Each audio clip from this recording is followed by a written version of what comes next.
Good morning, everyone. I am Kamal Narayan, CEO of Integrated Health and Wellbeing Council, India's premier institution for health advocacy, awareness, and behavior change communication. I welcome you all to the second edition of India Immunization Summit, an ISW Council initiative to commemorate the global campaign of World Immunization Week, observed by the World Health Organization every year in the last week of April. This observance aims to create awareness of the significance of vaccination for protecting people and to motivate them to get vaccinated to prevent deadly infections. During the pandemic, the world made a Herculean leapfrog in COVID vaccine discovery and its administration, but witnessed a massive disruption in routine immunization, especially for those with the most dire need of it, and exposing many to deadly preventable diseases. Now that COVID is no longer a pressing emergency for the health systems, the time has come to accelerate the immunization process, thus ensuring that we can bridge the critical gap. And this is precisely why the theme of this World Immunization Week has aptly been picked up as the big catch-up. In the space of vaccines and immunization, India has some envious feathers to its hat. Even before COVID-19, India was the largest producer of vaccines, with 60% of the world's vaccines coming from it. COVID only strengthened our position further. We not only came up with our own indigenous vaccine in record time, but also produced the big chunk of over 12 billion doses of COVID vaccines deployed globally. More importantly, we also achieved the tremendous feat of administering over 2.2 billion doses to our people. With our capability to large-scale immunization, we could also eradicate polio, smallpox, and maternal and neonatal tetanus in the past. The government's Universal Immunization Programme and initiatives like Mission Indradhanush aimed at enhancing coverage and reach has made remarkable progress regarding child immunization and hopes to target nearly 2.27 million newborns for annual immunization. The public immunization scheme have already included necessary vaccines like Pneumococcal Conjugate Vaccine or Rotavirus Vaccine. In a much awaited step, the government has also announced its plan to roll out the HPV vaccine among young girls to protect them against cervical cancer. However, as seen during the COVID-19 pandemic, adult vaccination is an also essential aspect of public health ecosystem. It needs to be advocated at the policy and societal level. Despite vast improvements in childhood vaccination coverage in India, adult vaccination coverage is negligible despite the availability of vaccines to prevent more than 20 life-threatening diseases. Although the acute burden of vaccine preventable diseases among Indian adults is unknown, adults are particularly vulnerable during outbreaks due to lack of immunization, waning immunity, age-related factors, and epidemiological shift.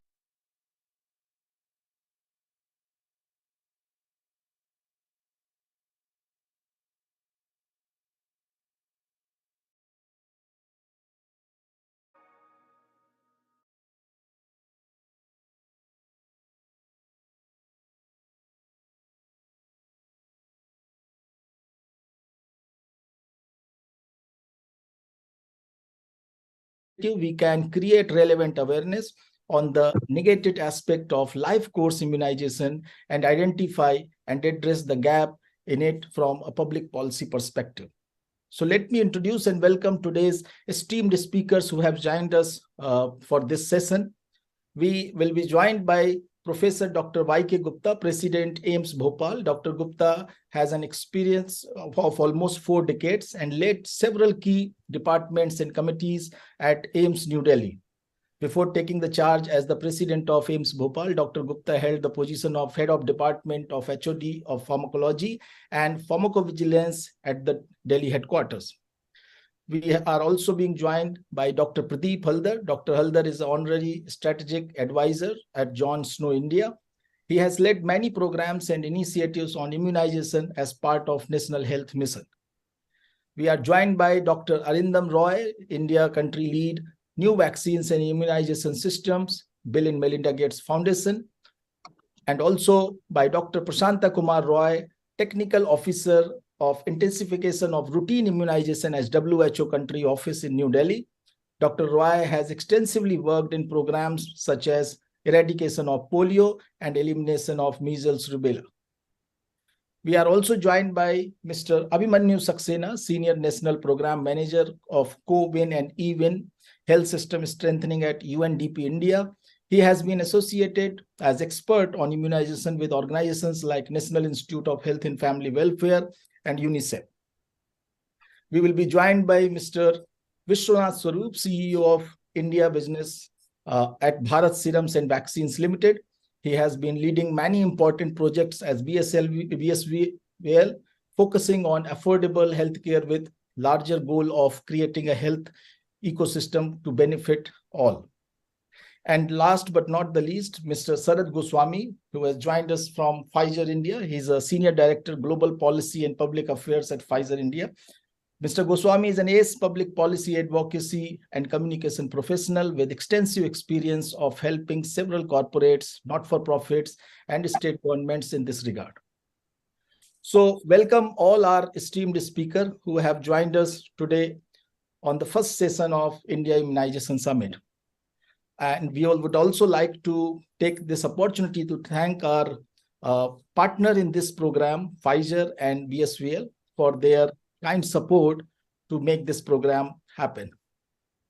Let me begin with Dr. Pradeep Haldar. Before Dr. Y.K. Gupta joins, I wanted to start with him to understand a little bit more about what has been the great success of Indian immunization program so far. So let me go to Dr. Haldar.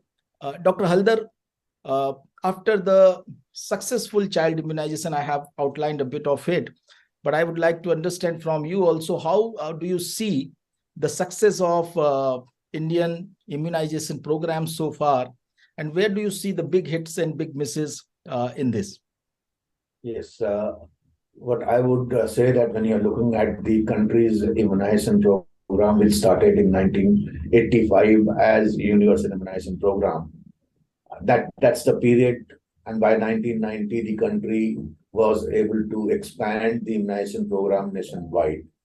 But then two things that happened. One was that we needed to improve the coverage, and also we needed to increase the basket of choice for vaccines, which are there at the door. So we had looked at as a two-pronged activities. One was where we were strengthening the routine immunization, as well as we were also implementing the campaign approach from 2013-14. That's where we were doing the mission Indradhanush as a catch-up to those who have missed out routine vaccinations. Because of this two-pronged activities, we have been seeing that there has been an improvement in the immunization coverage. And in fact, even during the COVID period, we have only seen about 3 to 4%, 5% dip in antigen-wise coverage. Globally, I think so. When we look at different countries, there are countries which were able to come back and improve on their pre-COVID period. There are countries which was actually dipped and slided heavily, and countries like India, which was only the slight slump was there, but was able to catch up. Now, the question was that in last 4 or 5 years, also while we were trying to strengthen routine immunization, we were also looking at adding, I would say, almost 6 to 7 new vaccines, like Pneumococcal Vaccine, like Rotavirus Vaccines, like switching from TT to TD vaccines, MR vaccines, so on and so forth. So there has been a host of vaccines which also got added into the immunization program, and therefore the program became very, very vast, covering large. We also, while we were looking at adding vaccines, we are looking at strengthening immunization coverage. We had two big milestones. One was polio eradication. Last case was in 2011. 13 January 2011 was last case, and 2014 was when we were certified as polio-free. And similarly, the maternal and neonatal tetanus elimination was being given to India also by the WHO. So if you look at it, that we were also looking at different milestones. And yes, during the COVID period, we were also I would say looking at the ways of improving not only the routine immunization, but also reaching to the entire population for vaccinations. And that's where more than 2 billion populations has been vaccinated in the program. And we have used the digital platform. Adult vaccination is always going to be a challenge, and specifically the platforms will be always a challenge. Go from my side. Thank you so much, Dr. Haldar. Absolutely, a lot of commendable progress has been seen. As you highlighted that, almost 5-6 new vaccines are being introduced, and it has all happened while also increasing the access and coverage of vaccines to the maximum part of the country. And at the same time, also the over 2.2 billion doses of COVID-19. Let me go to Dr. Prasant Kumar Roy from WHO. Dr. Roy, as you know, while we look at the theme of this, immunization week, the big catch up, and which is primarily aimed at addressing those gaps which have kind of creeped in during the COVID-19 focus of the health systems across the country, across the world. But when we look at that, the big catch up, what we have, kind of left in between, the adult immunization is one big, I think, step where many of the countries and especially India as well has been lacking. I would like to understand from the health burden point of view, how do you see from WHO as kind of perspective, how do you see the burden of health or the burden of diseases on a country can be if we continue to kind of ignore or not being able to include adult immunization in our routine immunization process? Yeah, thank you for giving me the opportunity. Adult, as Dr. Haldar was mentioning, he had been leading the program. So adult immunization has been and is a challenge in comparison to childhood immunization. And the stand taken by the country is also to see the priority, which are the priority. And if we want to reduce the neonatal mortality or child death, childhood immunization is important. Now, the country has the experience of adulthood vaccination through this COVID immunization campaign. There were many challenges apart from even the ongoing pandemic at then. I mean, we have been monitoring, and if we look into the data of around 1 lakh people monitored for COVID vaccination uptake, we find that around 7% were non-immunized, and of 11% who were partially immunized, means had taken one dose but not taken the subsequent 1 or 2 subsequent doses. We see that the awareness gap, 18% of those partially immunized or non-immunized, 18% who could not take the vaccine were because of awareness gap, and obviously then follows the AFI and apprehension. Now, if you see the rural-urban divide also, which may prompt you that maybe these are different dynamics, but again, the pattern is very similar. I mean, 21% of urban non-immunized or partially immunized was because of awareness gap, whereas in rural it was just 25%. So 21, 25 more or less the same. Similarly with AFI apprehension, it was 20%, 19%. So rural-urban immunization again, but yes, coming to the point, vaccination does helps, and it has an impact on overall health, public health and disease prevention. For example, we take the example from elimination of polio in 2011, it was mainly due to vaccination. So also you have mentioned about neonatal tetanus, which has come down. We are also seeing, I mean, there was 95% drop in diphtheria cases since the diphtheria vaccine was introduced into the system in 1978. And very soon, take my words, we are going to have the Measles-Rubella elimination also. So it does has an impact on the disease, but again, we have to see the disease burden as well as the priority of the national government. Over from my side, thank you. Thank you so much, Dr. Prasanta. Yeah, absolutely. Again, as you reiterated the fact that we have made a progress, and that's really commendable. And I think we, as a country and as a health advocate, we all feel proud that what we have achieved so far, and then the kind of focus and attention has gone in achieving these milestones.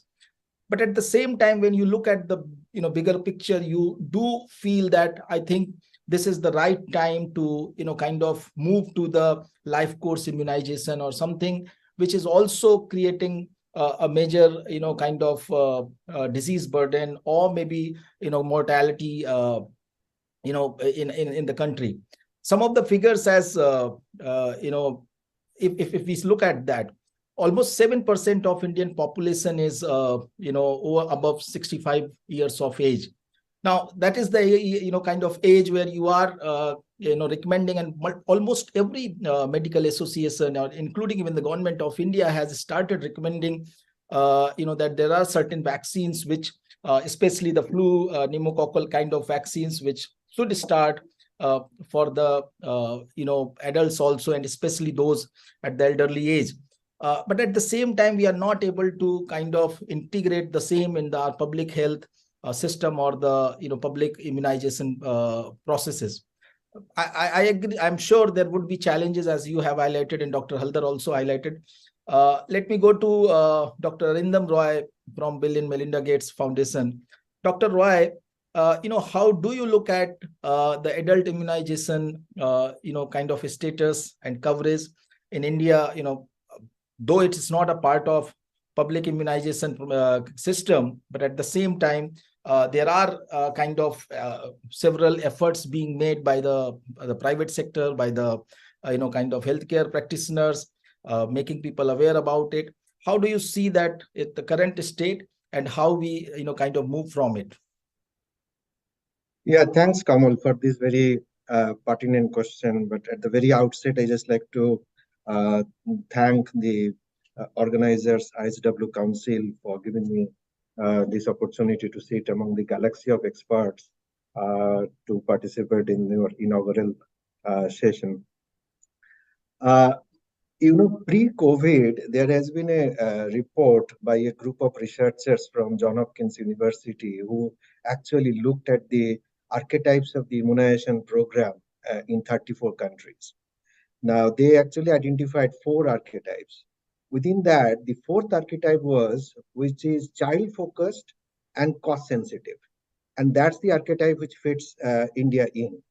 Along with India, of course, there are other countries like Russia, Peru, Philippines, and Switzerland. Now, obviously, as Dr. Haldar has also mentioned, and you have highlighted, that our immunization program's primary objective was to provide universal free vaccines for the children, to reduce under 5 morbidity and mortality against the most severe vaccine preventable diseases. And India has come a long way, and in terms of achieving vaccine access, coverage, equity, introduction of new vaccines, production of new vaccines and technologies. And India is now playing a pivotal role for the rest of the world, actually, to exporting both the hardware and the softwares, and the collective lessons from implementing the largest immunization program in the world. Now, while you transition from a child-focused vaccination to a more life course immunization strategy, I don't like to skip the adolescent group in between to go to the straight away to the adults, because you need to take a continuum of care approach. And India is actually rightly doing so. If you look at, and they are doing in a very evidence-informed way, and India has a very strong, the fundamental pillars for a very functioning immunization system. On one side, there is this very competent, NITAG, the National Immunization Technical Advisory Group, who actually deliberate on the entire disease burden, efficacy, safety, effectiveness, compatibility of all the vaccine programs before actually going for recommendations, which we need for that kind of a mechanism in this large country. On the other hand, there is a very strong regulatory body, the CGI, who actually look at all the evidence and has helped enormously for growth of the domestic vaccine manufacturing sector. And we also have a very competent and able, software industry. India is actually leading. Why I'm mentioning all of these? Because all these fundamental elements are already there. And now when you are graduating from a child focus to expanding into, more life course trajectory, India is bringing in. You have seen that India has switched from tetanus vaccine to the TD vaccines in the adolescent groups and also for the maternal immunization. And then the COVID vaccine, as you have already mentioned, India leapfrogged on many fronts. Right now, we are having the largest name-based immunization registry in the world, COVID, and which India has made a global public good under the able leadership of our Prime Minister. And during this G20 presidency year, I like to highlight that many of these lessons would become a kind of a treasure house for other countries to eliminate. And this Prashant has already mentioned, I think the COVID, training resources, the implementation learnings. WHO has played a critical role to actually disseminate India learnings to the other countries so that they can also get benefited from it. You have mentioned about EVIN. I don't like to steal the thunder from Abhimanyu, who is leading the EVIN and UIN part. Dr. Haldar has been instrumental through the last decade, actually, in many of these developments. So, with all of these, now India is thinking about the vaccines which are for adolescent groups as well. Prashant has mentioned about the MR elimination. Right now, India is targeting to MR elimination probably as early as 2026. And that if that can be achieved, that would be a huge, huge success. And that will be achievable through wide age range campaigns, probably up to coverage of 15-year-olds, which actually touching in the adolescent groups.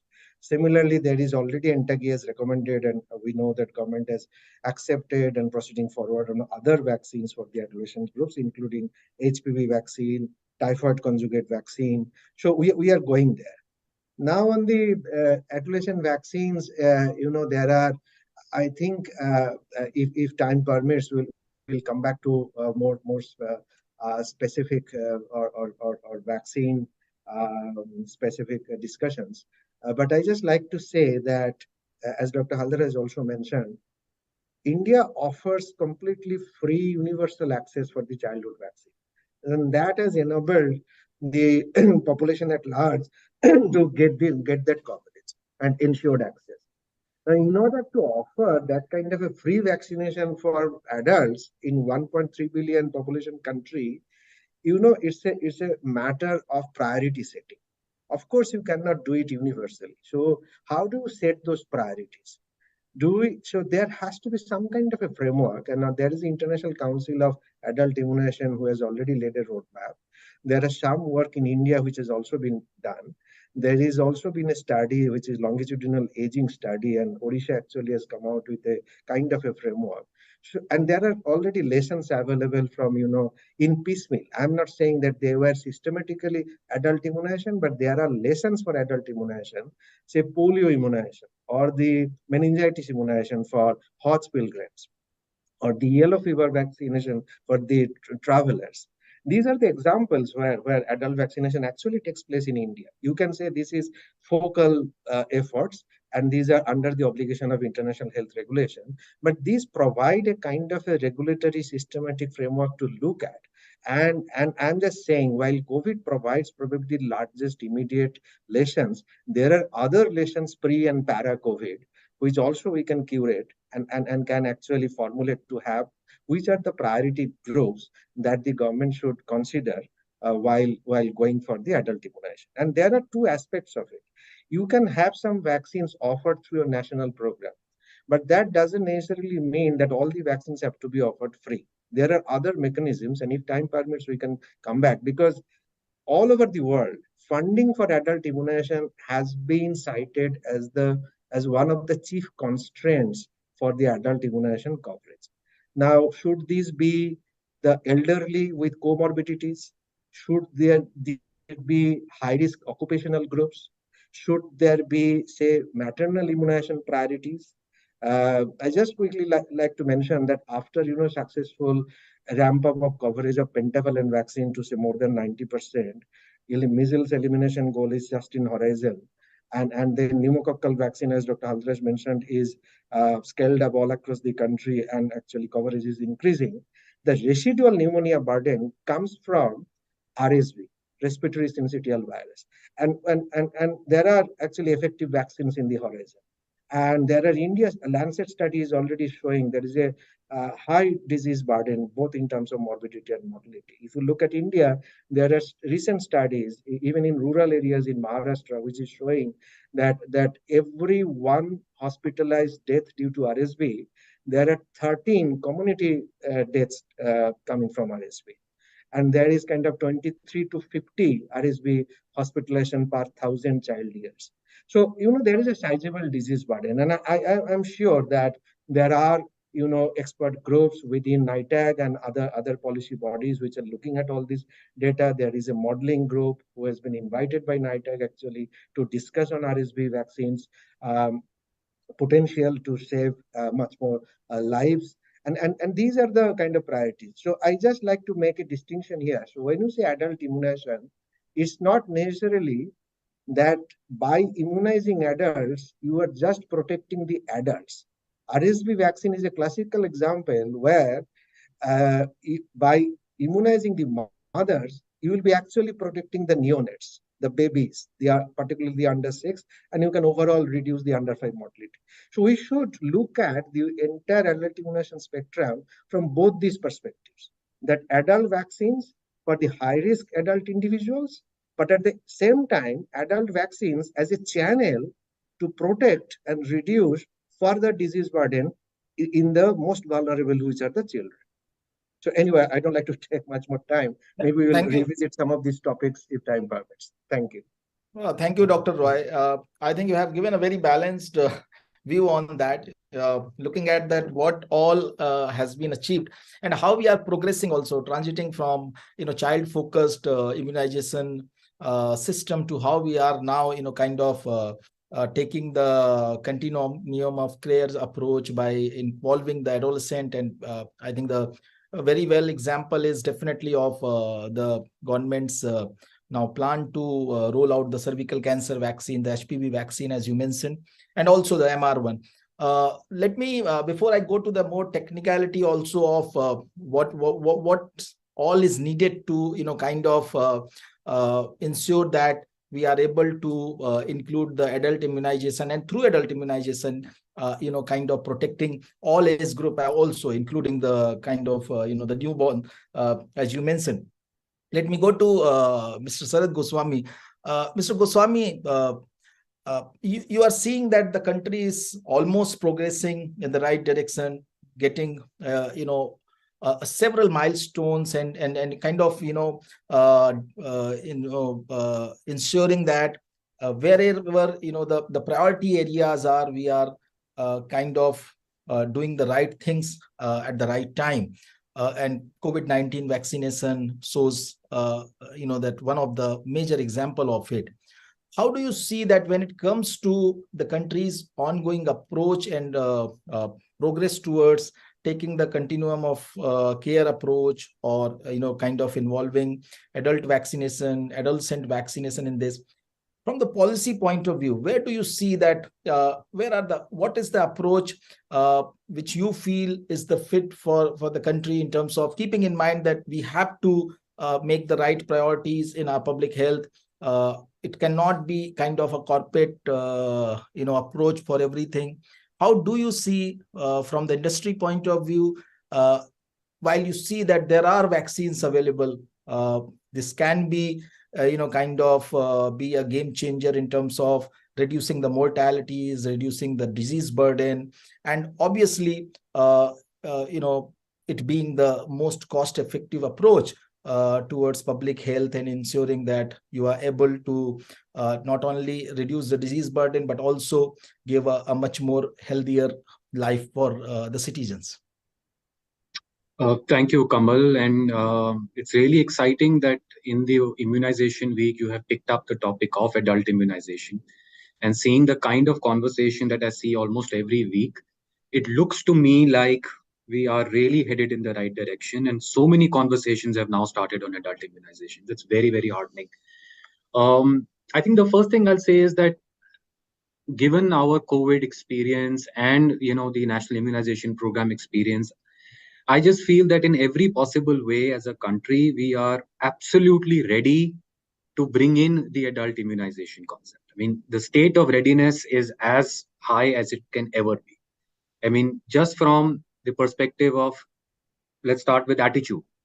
Today, people like you and me and many of, the viewers who are watching this, we are familiar with the idea that folks like us of our age group, of our parents' age group, can roll up their sleeves and take a vaccine. If there is any positive that may have come out of the COVID crisis, it is this, that there is now awareness that vaccines are for adults as well. If you look at the COVID platform, if you look at the concept of prioritization basis age and comorbidities, if you look at cold chain penetration, how to administer vaccines to adults, all of these things we have experienced with the COVID vaccination program. So all the building blocks are in place. We know how to select a smaller target group because of the age group that they are in, or because they may have underlying comorbidities, because we did exactly that with the COVID vaccine program. So these concepts are in place, the experience is in place.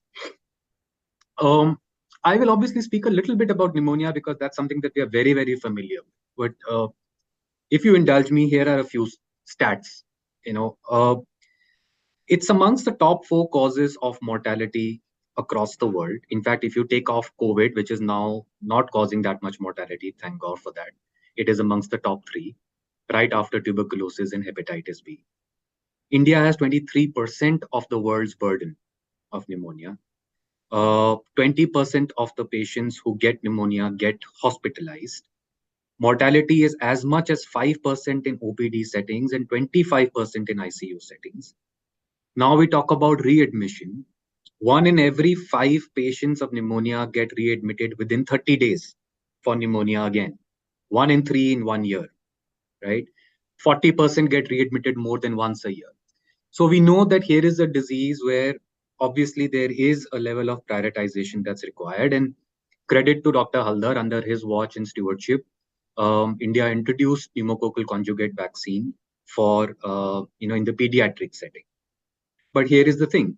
If you look at the incidence of disease, populations above 65 age have the same incidence rate of pneumonia as populations under 1. And then the minute you cross that age group and go to higher age groups, the graph really goes up very steeply. So yes, we are protecting on the one side, but on the other side, where the vulnerability is exactly the same, if not more, we have a gap. We have adults and elderly who today are not protected. When you add comorbidities to it, you're looking at a 3 to 9 times higher risk. Things like cardiovascular disease, chronic lung disease, chronic kidney disease, people who are getting dialysis done, for example. So we know that this is perhaps the best approach. And I mean, obviously I speak of pneumonia, but I'm sure it's the same case with many vaccine preventable diseases. So to your question, in a large country like ours, how do we really start introducing adult immunization? And again, like I said earlier, we know how to do it because we did exactly that with the COVID vaccine. So we've got to look at age as perhaps the first factor. We've got to look at a few of the underlying comorbidities as the second filter. And then we need to start introducing adult vaccination for diseases which have the highest burden of morbidity and mortality. And I think that's the right way for us to start approaching this. I will take a few more minutes, and Dr. Roy spoke about awareness. And also you spoke about how it's not necessary that the entire adult vaccination initiative has to be public funded. And I completely... Saraj, if I may come back to you on the awareness point on the second round. Yes, sure. So that's what I had to say on how we can actually start. I would like to hear a little more in depth from you, because you being a communication professional as well, how do you look at it? So let me just take Vishwanath Swarup, who joins us from Bharat Serum and Vaccines. Vishwanath, as Mr. Goswami was highlighting, that if we need to start, or if we wish to start the adult immunization process, we know how we can exactly do it, and we have done it in the COVID-19 vaccination campaign. So picking up the high risk categories of people first, and one of the high risk categories, as Dr. Arindam also mentioned by the time you had joined, that the pregnant women is one that high risk category. And while we are seeing that certain vaccinations have been done in that group, and we have seen that the almost the elimination of maternal tetanus and so on. But at the same time, the one which mentioned by Dr. Arindam about the RSV vaccine, or for that matter, the vaccine for the RH factors. How do you see enhancing at least this particular immunization, at least in this particular high risk group, which is anyways is in the focus of our ongoing immunization kind of process? Sure. So thank you, Kamal. I think first of all, big congratulations to IHW. This is a very, very important topic for us as a country, right? And I think let's take a step back. We're really talking about now evolution of healthcare in India. Not too long ago, we were worried about the primary health infrastructure, etc., etc. Now, I think as the new India is developing, and I'm not making a political statement, I think we are really talking about preventive healthcare, and vaccination falls in that space. I think COVID vaccination has really, if you compare the certificate that we get, a digital certificate, to someone in the developed country, shows how far ahead we are in terms of technology and enablement, right? Now, having said that, I think the government has done a fantastic job. I think I would make a point on overarching how we go about it, and secondly about RH negative. The first point is, we can't have the government do everything for us, right? We need to be very, very clear. There are parts that the government can really intervene and service. Then there are parts where the private sector has to come in, and that's how this partnership has to work world over, and so in India. I think if you look at now with the COVID app, the Arogya Setu app, the Abha number coming in, right? I think there's enough health economics studies available which shows, prevention is better than final treatment, so to say, right? I think structurally, if the government can help us get these platforms attuned to the vaccination schedule and aligned with that, that's a big game changer. That's a reminder for people, right? I am a little bit on the neutral camp. I don't think the COVID vaccination has clearly shown that we can do it as a country. But the mindset shift, from my experience that I've seen, adult vaccination is still not top of mind in all adults, even well-to-do adults. It's not there. It was there when the scare was there, and now it's gone, right? So if we put it as part of that whole process, then there's a enablement from the government.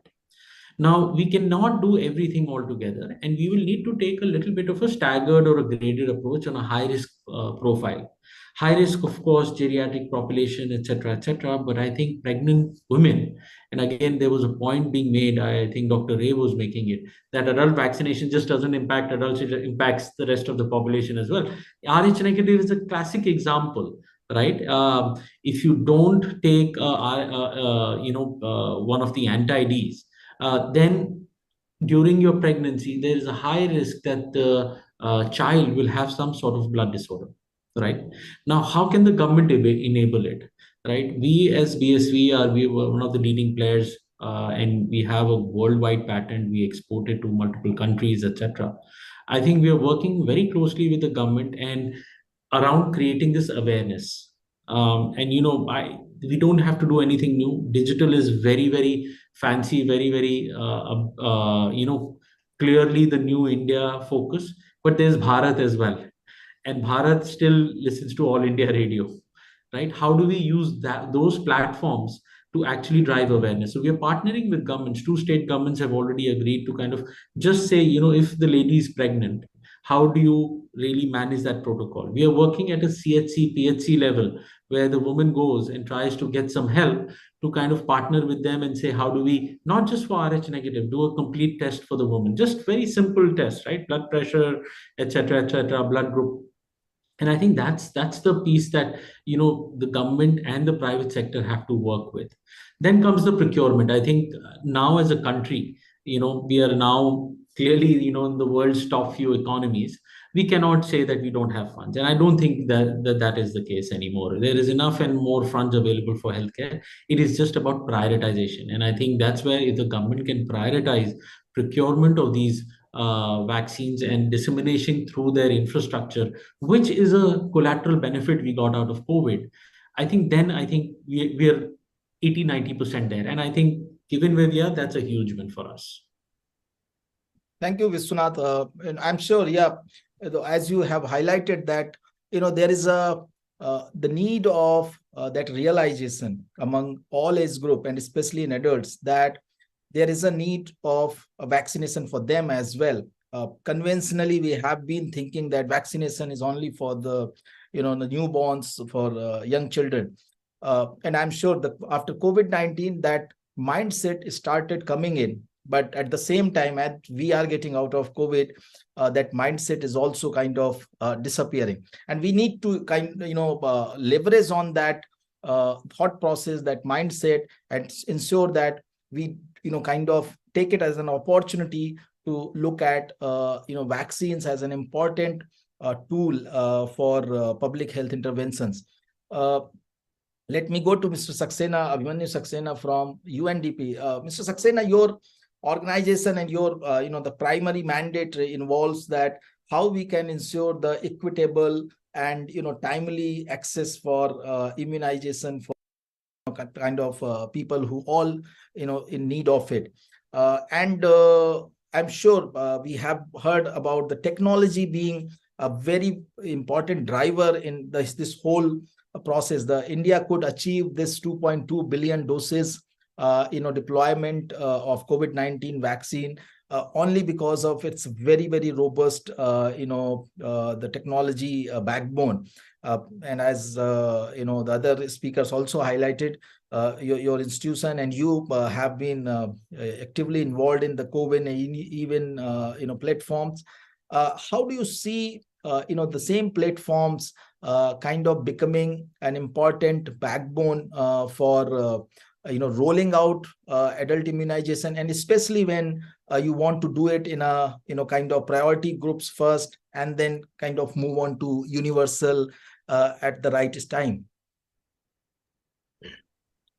Thank you so much, Dr. Kamal, and my congratulations to IHW Council for this event.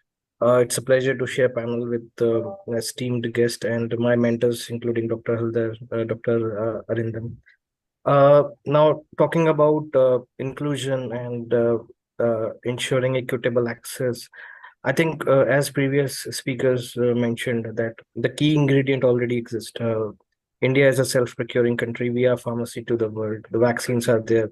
We have solid institutions, including NTAGI and DCGI.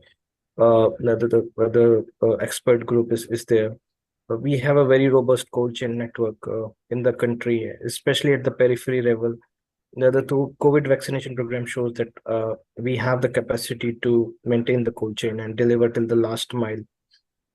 For the demand side, we have a good cadre of the mobilizers, the ASHA workers, which is recognized globally. So all the building blocks and the key ingredients are in place for sure. Now, ensuring equitable access and ensuring that we leave no one behind. We have very good case studies already with COVID vaccination by registering more than 1.1 billion beneficiaries, tracking them. We have a good case study of vaccinating Hajj pilgrims, vaccinating pregnant women for TB. So with that, I think building the gap, bridging the gap between the demand side and the supply side with the digital health interventions like Even and COVID will definitely help us to reach till the last mile. Now, when we talk about the supply side, in 2014, Dr. Haldar and Ministry of Health conceptualized that India can develop a digital platform to understand and track each and every vaccines. Where are the vaccines? Are they in adequate quantity based on the consumption of that particular catchment area of a primary health center and community health center? And are they stored in recommended temperature? Because it's being a biological product, it has a short shelf life.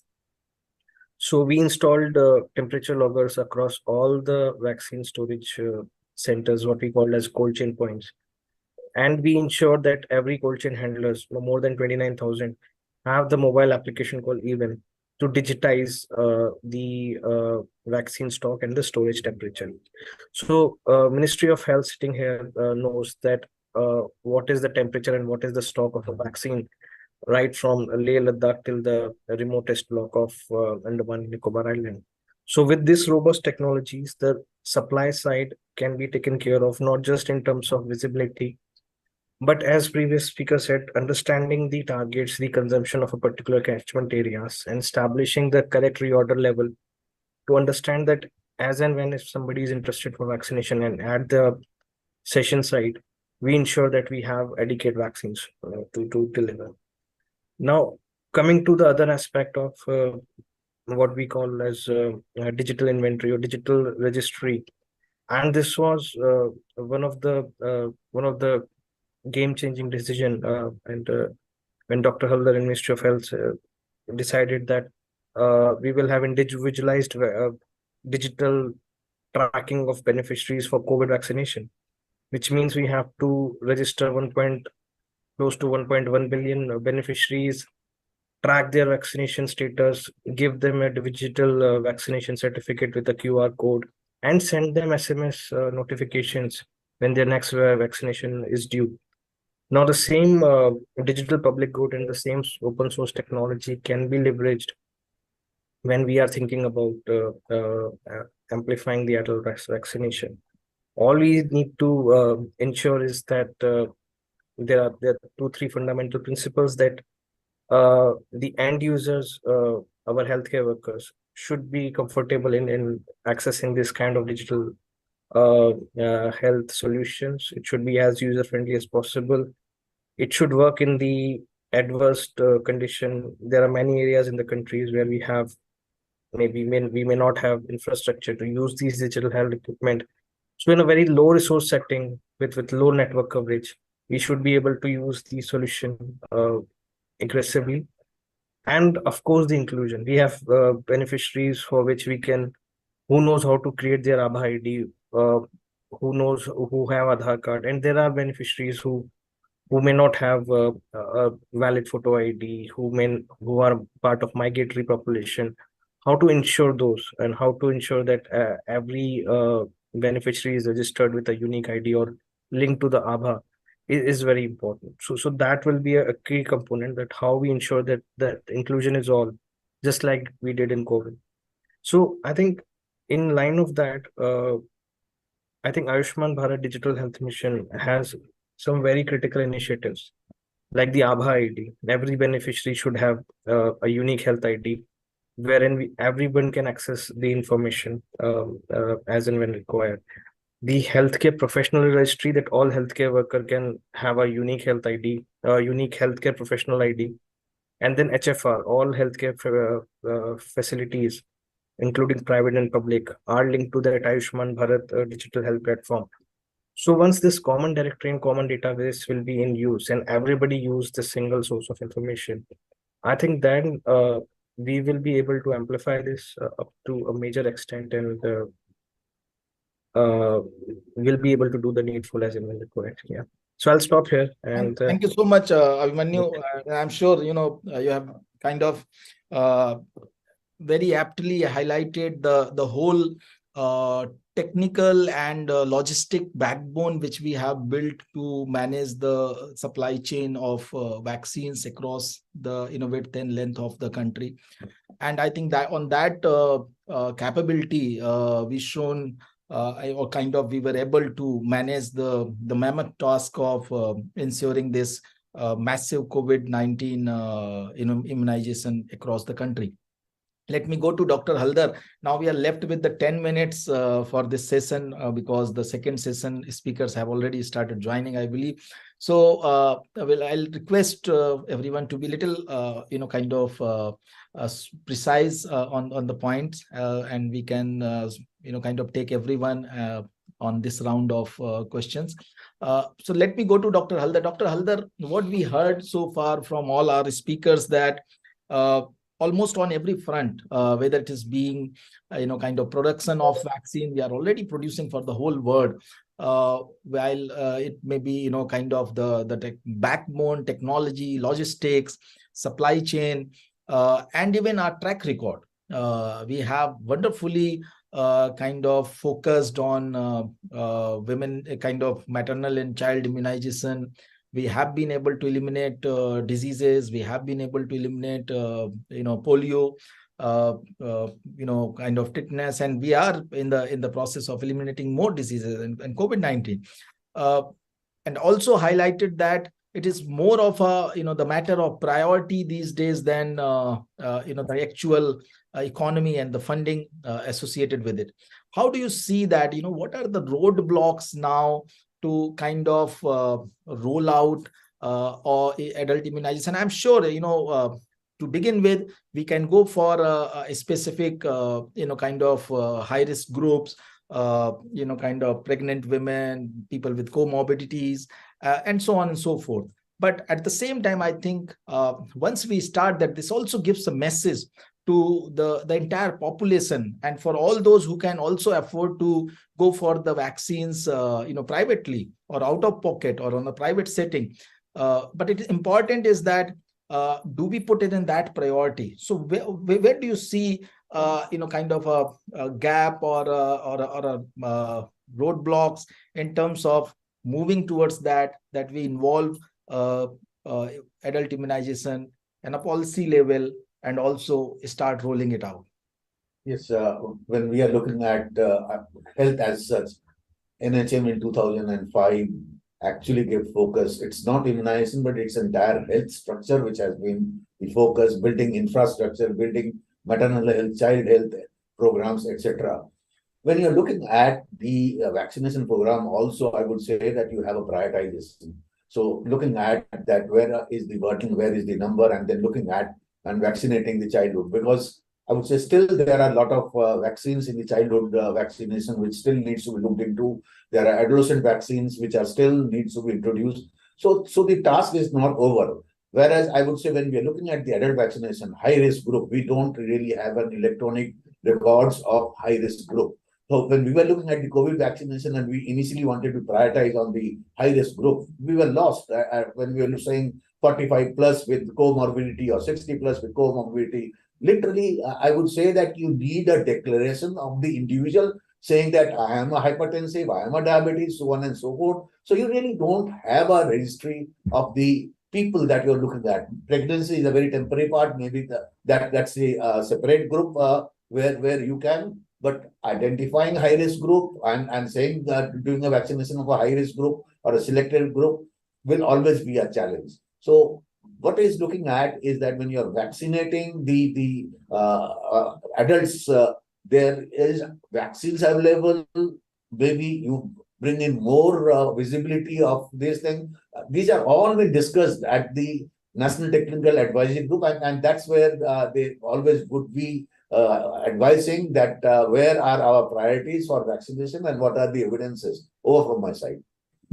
Thank you so much, Dr. Haldar. And I'm sure, as you are saying that, we are anyways moving towards kind of adolescent vaccines, which are important as well. And at the same time, when you are saying that the identification of high risk group is going to be one of the challenge, but I believe with the new digital health records coming in, with the new kind of ABHA IDs coming in, and I'm sure that we will be able to identify that group as well quite soon in the future. Let me go to Dr. Prasanta Kumar. Dr. Prasanta, one of the kind of roadblock maybe in the mindset when we look into the policy for adult immunization apparently looks like the cost benefit dynamics. Many times, the cost of these vaccines being high, and at the same time the benefits not being very kind of established, or for that matter what kind of age group they are being used. As you see that a post 65 years of age, the overall immunity is also kind of going down, and the response of the vaccines are not apparently that strong as you may see in the childhood.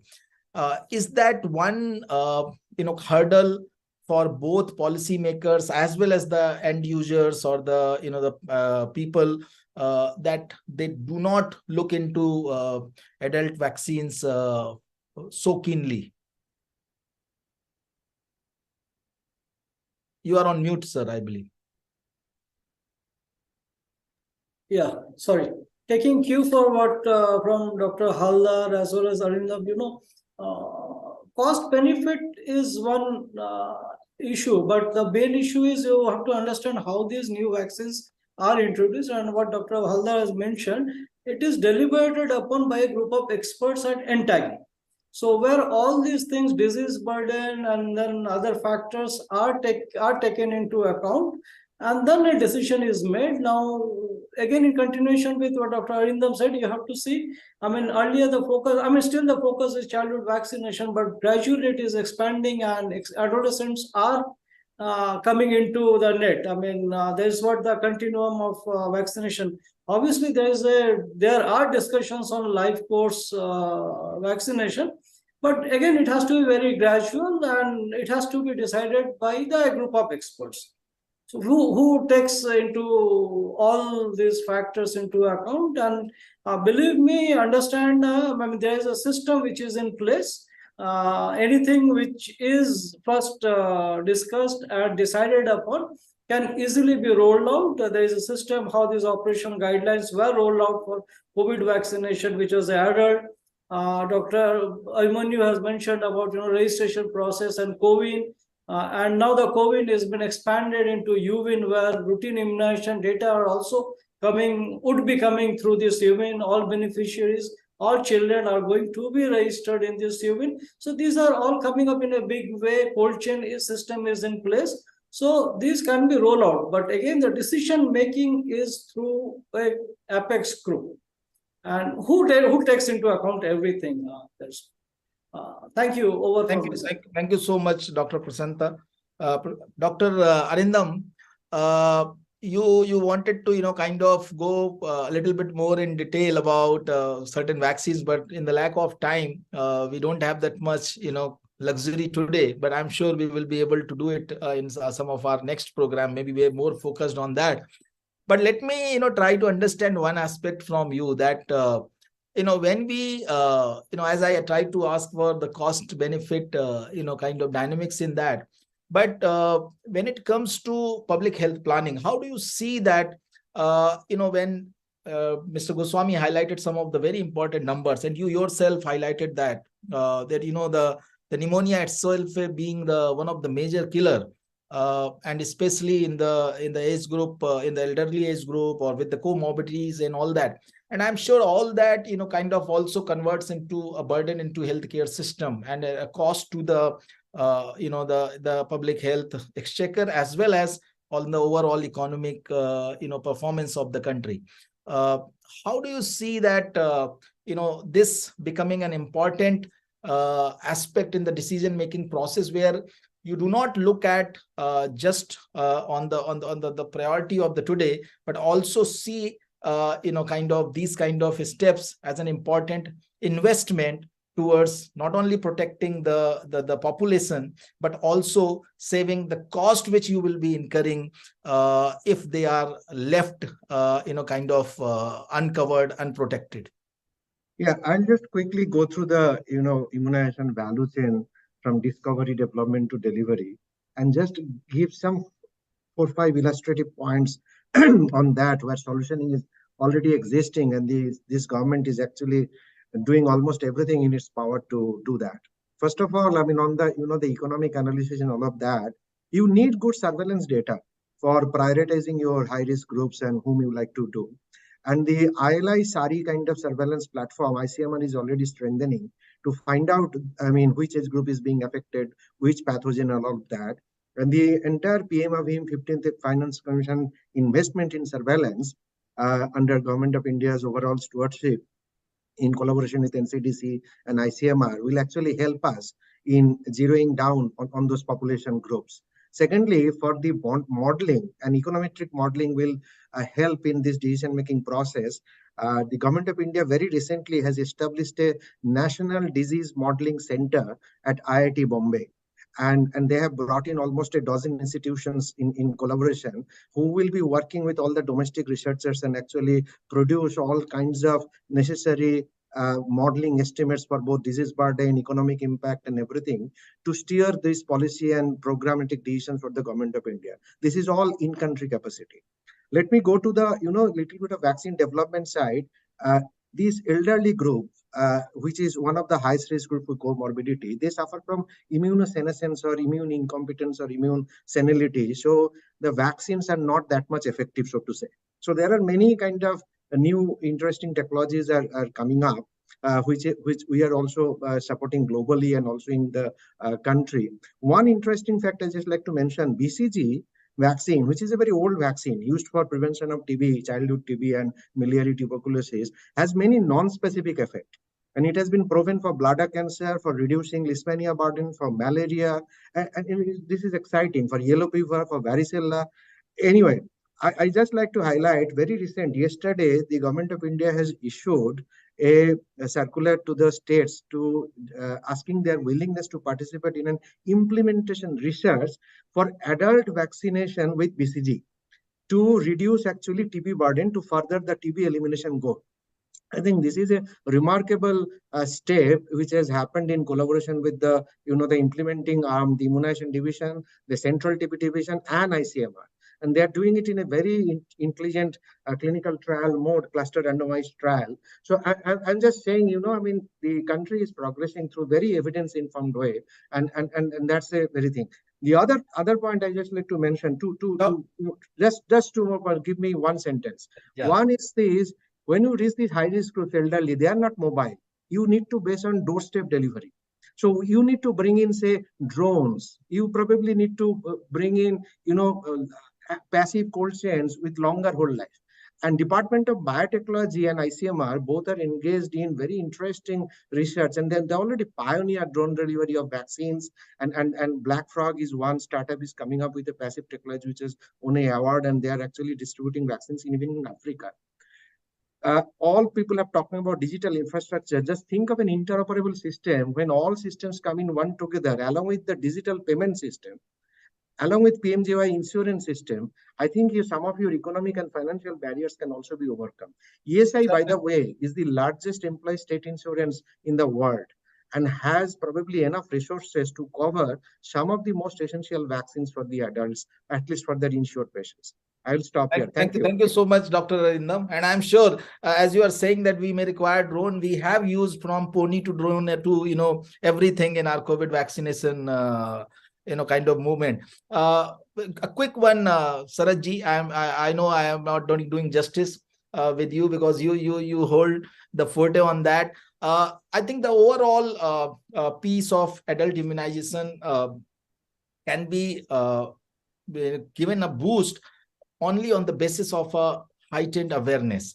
People are not considering or not aware about the benefits, about even the availability of many of those vaccines, and the recommendations are also not that consistent from healthcare providers or so on and so forth.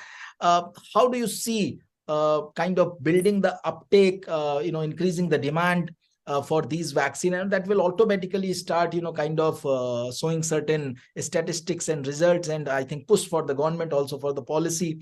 How do you see awareness becoming a tool to achieve that? Thank you. I make two comments. One very important point, since you spoke about costs and cost effectiveness. If you look at just the Ayushman Bharat program, you have, and again, please excuse me that I will only give pneumonia references because that's the data that I have. Arguably, it's the lowest price healthcare package anywhere in the country, right? That's the whole construct of that program. And you have a package for pneumonia for 40,000 rupees. Now, when you look at that from the perspective of 1 in every 3 of the patients who will come in and avail that package once, will come in and avail it again within 1 year. 40% of those will do it twice in the year. In that construct, if you look at introducing a one-time vaccination, that is the readmission, the recurrence, and the cost that you're going to avoid, right? Yeah. So our data suggests that 54% reduction in hospitalization, 57% reduction in costs is what you can achieve with the one-time vaccination, just for this group which has already got infected once. So yeah, there is enough and more data to say and prove that it is a cost-effective intervention. To your point on awareness, you're absolutely right. And a lot of panelists spoke about this. Even for COVID, there's so much awareness, but then the propensity to go and get the booster really dropped. And therefore, you need to keep, that level of awareness, the immediacy of action, the benefit of doing this, you have to keep it top of mind. The private sector and not-for-profit sector can play a very important role here. It should not just be left to the government to publish advertisements and campaigns and radio and all of that. I think the private and not-for-profit sector have to be able to step in and partner. The only challenge there is, and it's not for all diseases, but for a few, is this wonderful thing called the Drugs and Magic Remedies Act of the year 1954. In that year, it was determined, and rightly so, that there is a list of diseases which cannot be prevented, which cannot be cured, and therefore anybody who says that they can be prevented, is not going with science, and hence any communication to say for the vaccine preventable diseases in that list, any communication from the private sector or not for profit to say this disease is vaccine preventable, go ask your physician today, was not allowed. Now, a lot of time has passed since 1954 to today. Two important diseases. Again, I do speak of pneumonia, but then also cervical cancer. Both of them are in that list, in that annexure of the MRA. So today, even if the private sector or not-for-profit want to go out and raise awareness through campaigns, I'm not talking about brand of vaccine at all. Nobody is going to violate the direct-to-consumer. That is very clear. But if I'm not able to go and say, pneumonia is a dangerous disease or cervical cancer is a dangerous disease, a potentially fatal disease, it can be prevented through vaccination. Go ask your physician on whether vaccination is right for you. I can't do that today. But if you are able to exercise certain exemptions in that act, I know the changing the act is a long-term process, then you will be able to enlist the resources, the capacities of the private and not-for-profit sector to do more of what the government is already doing. So I think those pathways need to be opened up, and then I'm sure there will be enough, communication out there and awareness out there to at least take some people to the vaccination center. Thank you so much, Mr. Goswami. Absolutely an important point, I believe, and must be looked into. Mr. Viswanath, a quick one, maybe 20 seconds, because many of the speakers are waiting and I need to close it. Sorry. No. I think the last bit for me is, I think it's a very important topic. As a country, we are moving forward, and I think it requires significant amount of government and private partnership. We are the largest women's health care company in India. So for us, very clearly, women and pregnant women are one of the focus areas, and we would like to partner more and more with the government in how we address not just the most vulnerable population, but also the future of India, because that vaccination during the pregnancy time actually impacts the child, the unborn child, and the future of India. So I think I would just want to end with that. Thank you so much. Manu, would you like to add something? Very, very quick. No, I think thanks so much. I think previous speakers have covered everything in line with that. Thank you so much to all our speakers, and for the sake of time, and as we are already kind of eating into 10 minutes of our the subsequent session, I would skip any kind of conclusion, because all our speakers have covered the topic very well. Let me invite and hand over the session to my colleague, Dr. Nalini Kaushik. She is the principal consultant for policy advocacy with for government affairs at Rapid Global Cancer Alliance and of ISW Council. And with a panel of esteemed speakers, she will be kind of looking into the session of life course immunization, a futuristic approach to public health. Thank you so much, all our speakers, for joining us this morning today. It had been a wonderful interacting with you all. Thank you. Thank you so much. Thank you, Kamal, and thank you to all our panelists in the previous session. It was definitely a really power-packed session. And with that, I move on to our next session, which I'm moderating. So the session is on life course immunization, a futuristic approach to public health. So now, whether we are from public health domain or not, COVID brought all of us to a very fair understanding of immunization. And the larger discussion, today here is about extending the benefits of vaccination from childhood throughout the entire lifespan, as that seems an increasingly urgent point or a priority point in the view of the world, in the view of world's transitioning population, emergence and re-emergence of, in fact, the infectious diseases. Now, with this critical knowing, I take this opportunity to introduce our esteemed panel of expert speakers who are here today. And this is like a panel that I have today. These are the experts who are playing a pivotal role in essentially shaping the public health discourse in the country today. So I have with me Dr. K. Madan Gopal. He is the Senior Consultant of Health at Niti Aayog. Dr. Raj Shankar Ghosh, he is the Senior Consultant of Immunization, South Asia PATH. Dr. Satyavrata Rotre, he is the Director of Infectious Diseases at PATH. Dr. Santosh Saur, he is the Director of Medical Affairs, Vaccine, Pfizer, India. Dr. Pankaj Bhardwaj, he is the Additional Professor of Community and Family Medicine at AIIMS Jodhpur. And last but absolutely not the least, I have with me Dr. Madhu Gupta. She's the Professor of Community Medicine at School of Public Health, PGI, Chandigarh. Thank you, first of all, to all of you for, really sparing, your valuable time this morning and joining us for this discussion. Rather, a very critical discussion at this point in our today where we are, in the entire public health discourse in our country. And, as we begin our today's conversation, I'm going to, take the opportunity of moving to the lady speaker who we have, amongst all the men here today.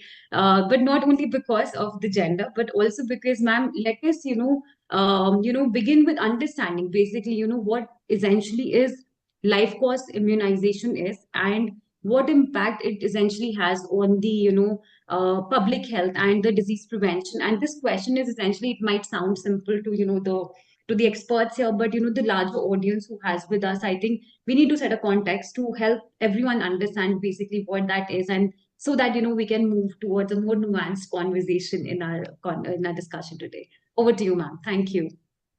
Thank you, Dr. Nalini. I hope I am audible. Absolutely. Perfect. Yeah. So at the outset, I'm grateful to the organizers for inviting me here and actually having a panel discussion on such a important topic. And I'm grateful that I am amongst the august panelists here. So who definitely have a greater experience than me. And I'm looking forward to learn as well. So as far as my understanding goes, so there are definitions of life course immunization. So life course immunization, it's an approach wherein you are basically focusing on providing schedules and access to vaccine as per the people's need across all age groups.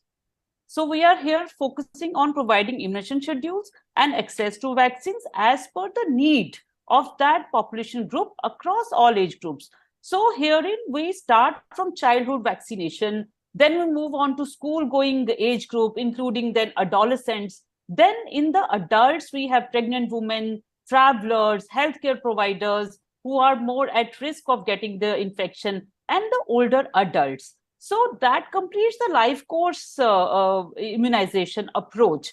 And why it is important? you see that we are our focus, like as a country, had been on childhood immunization because the mortality because of infectious diseases was very high in this age group, but it was also higher in the elderly age group. We are moving towards a concept of healthy aging, and the vaccines which we give in childhood age, the vaccines, they do not have a lifelong immunity. The antibodies wane off. And also, as previous speakers were speaking, there is immunosenescence, that the immune system also ages with time. So that we need to compensate. If the system has to compensate that, and that's preventable. That's very important. If it is preventable, it is affecting the morbidity and mortality, then why shouldn't we?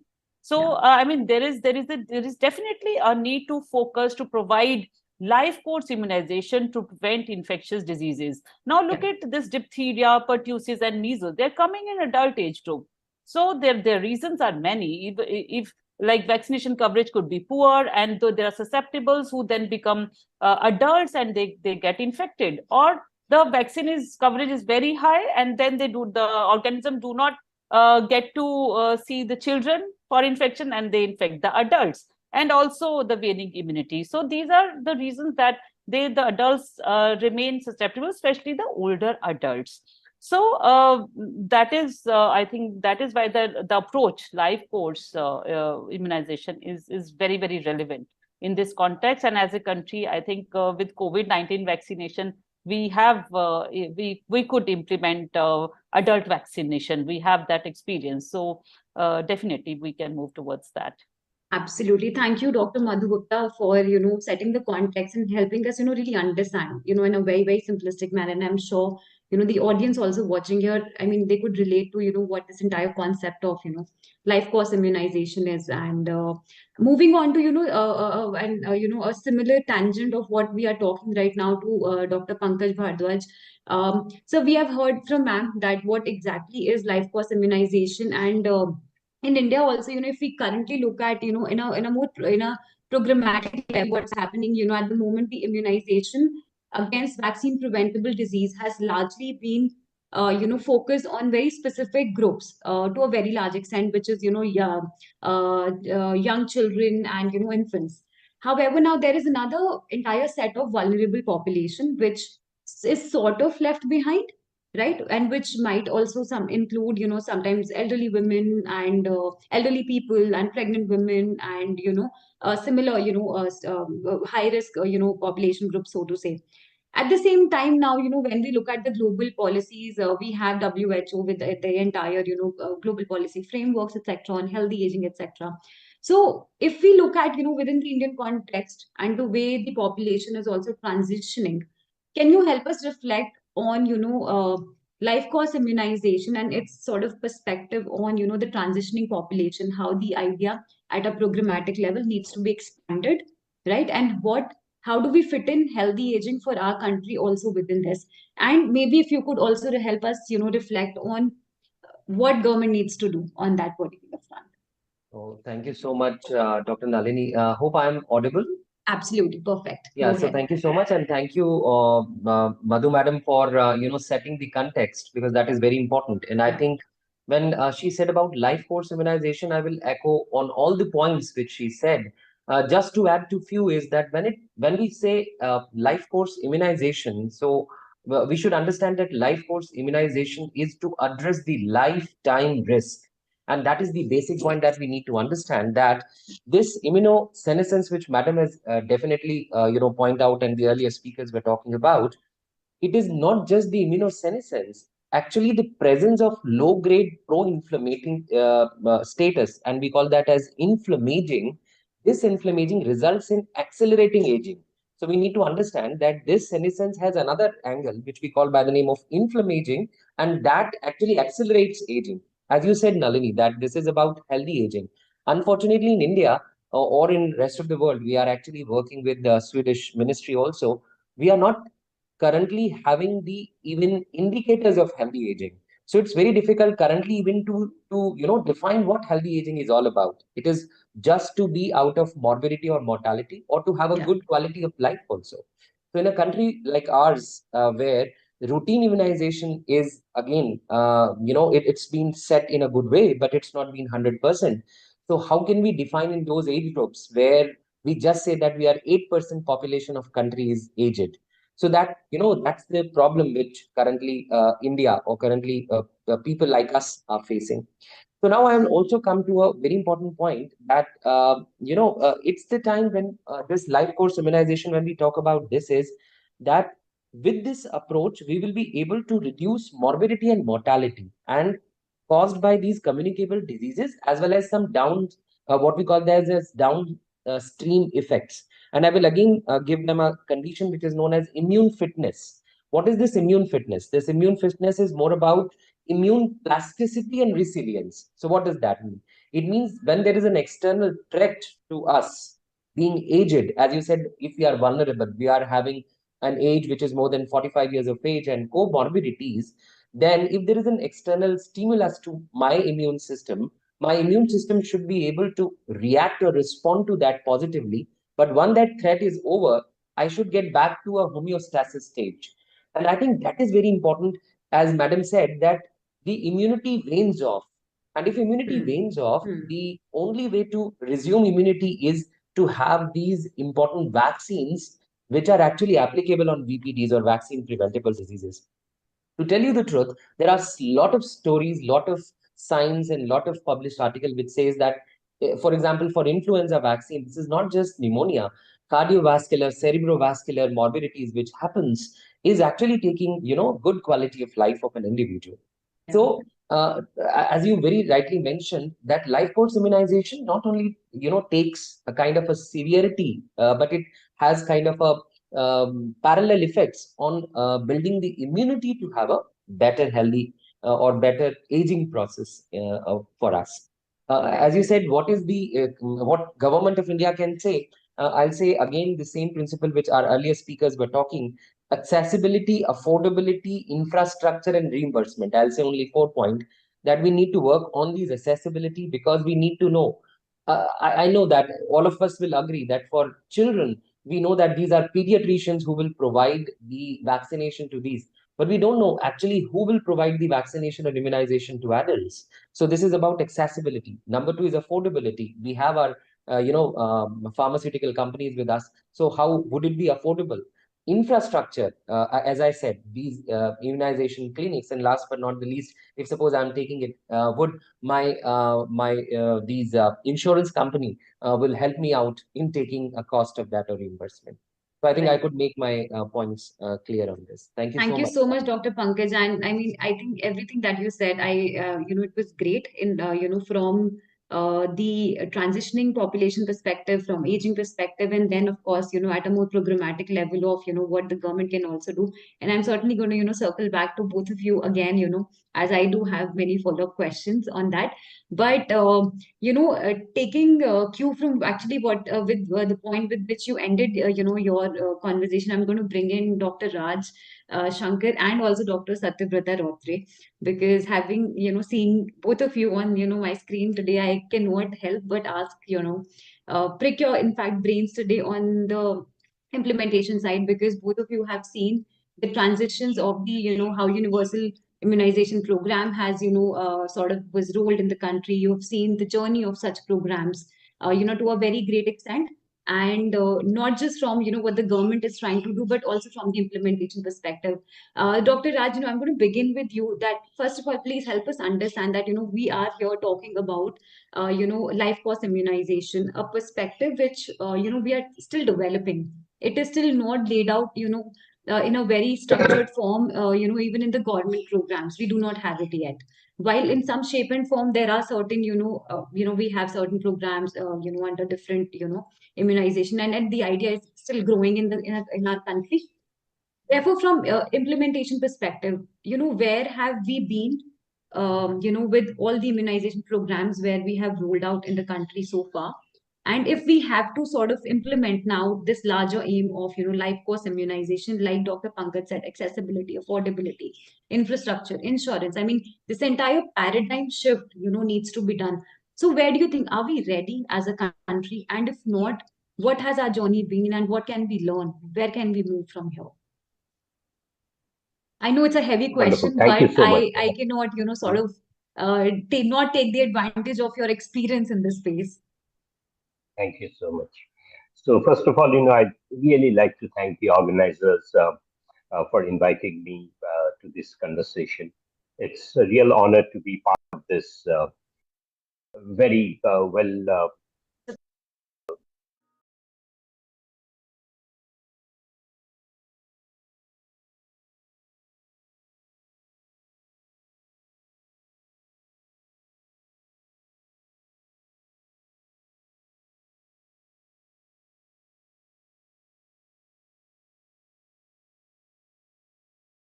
opportunity to tell people that I work in India.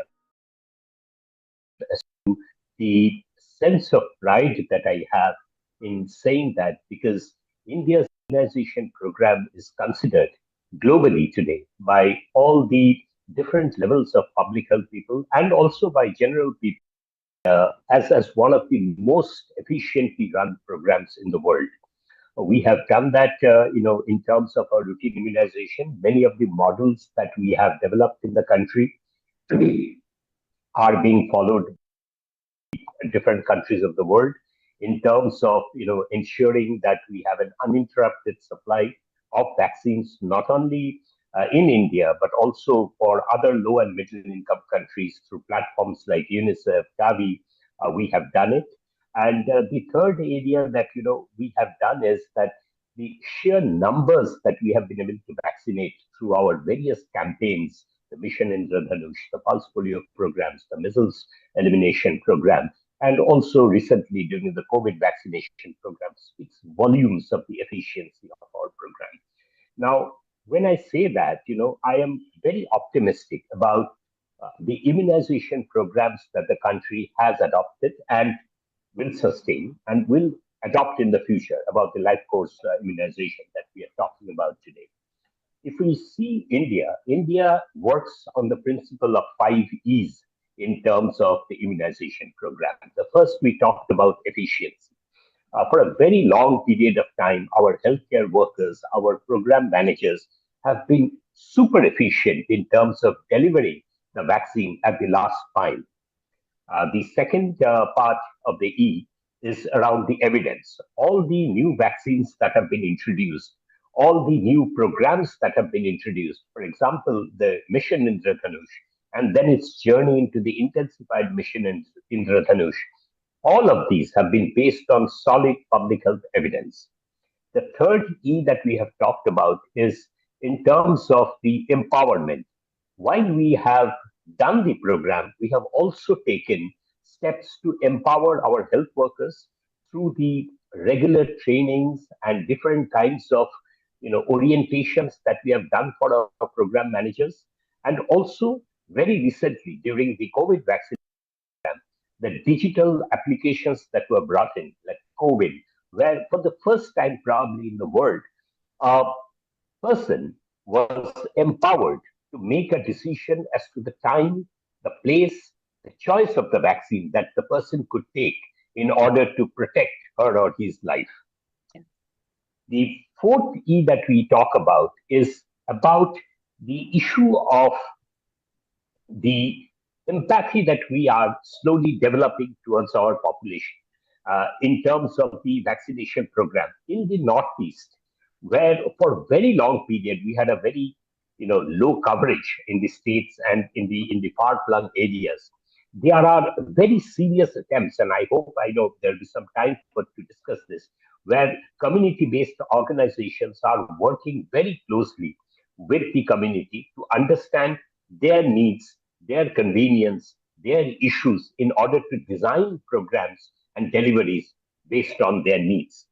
Now, having said all of this, India is now committed to introduce the second, phase of the vaccination for HPV vaccine in the adolescent group. Why I say second? Because India has already demonstrated in Sikkim and in parts of Punjab the introduction of the vaccine, HPV vaccine, which has been a very successful program in Sikkim. And based on those lessons that we have learned, we are going to take the next step very soon about including that vaccine in the universal immunization program. India is also considering to vaccinate the adult vaccines, and those will come in different steps of time. As I said, introduction of a vaccine is a process that must be uh, backed by solid evidence. India has now the evidence for the diseases that can be prevented in the adults and through vaccination. It also requires a lot of the prioritization of the various activities that needs to be done. All of those are in place.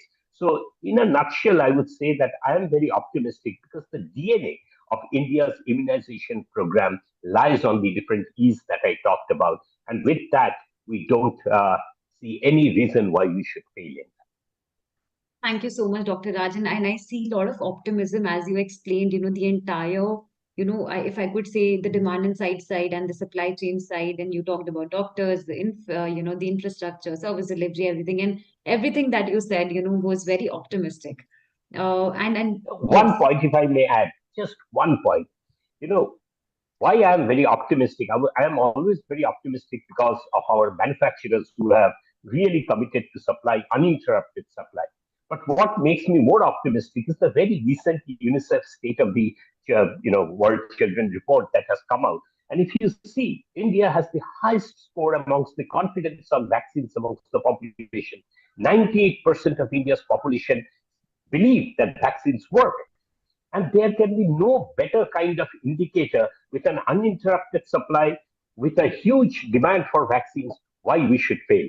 This has not been the work of any government or of any institution. It has been the hard work of our healthcare workers who actually are the most trusted kind of health personnel by the community. And if that stands, then we can never fail in immunization. Thank you so much, Dr. Raj. And I think everything that you have said, I have a follow-up question there.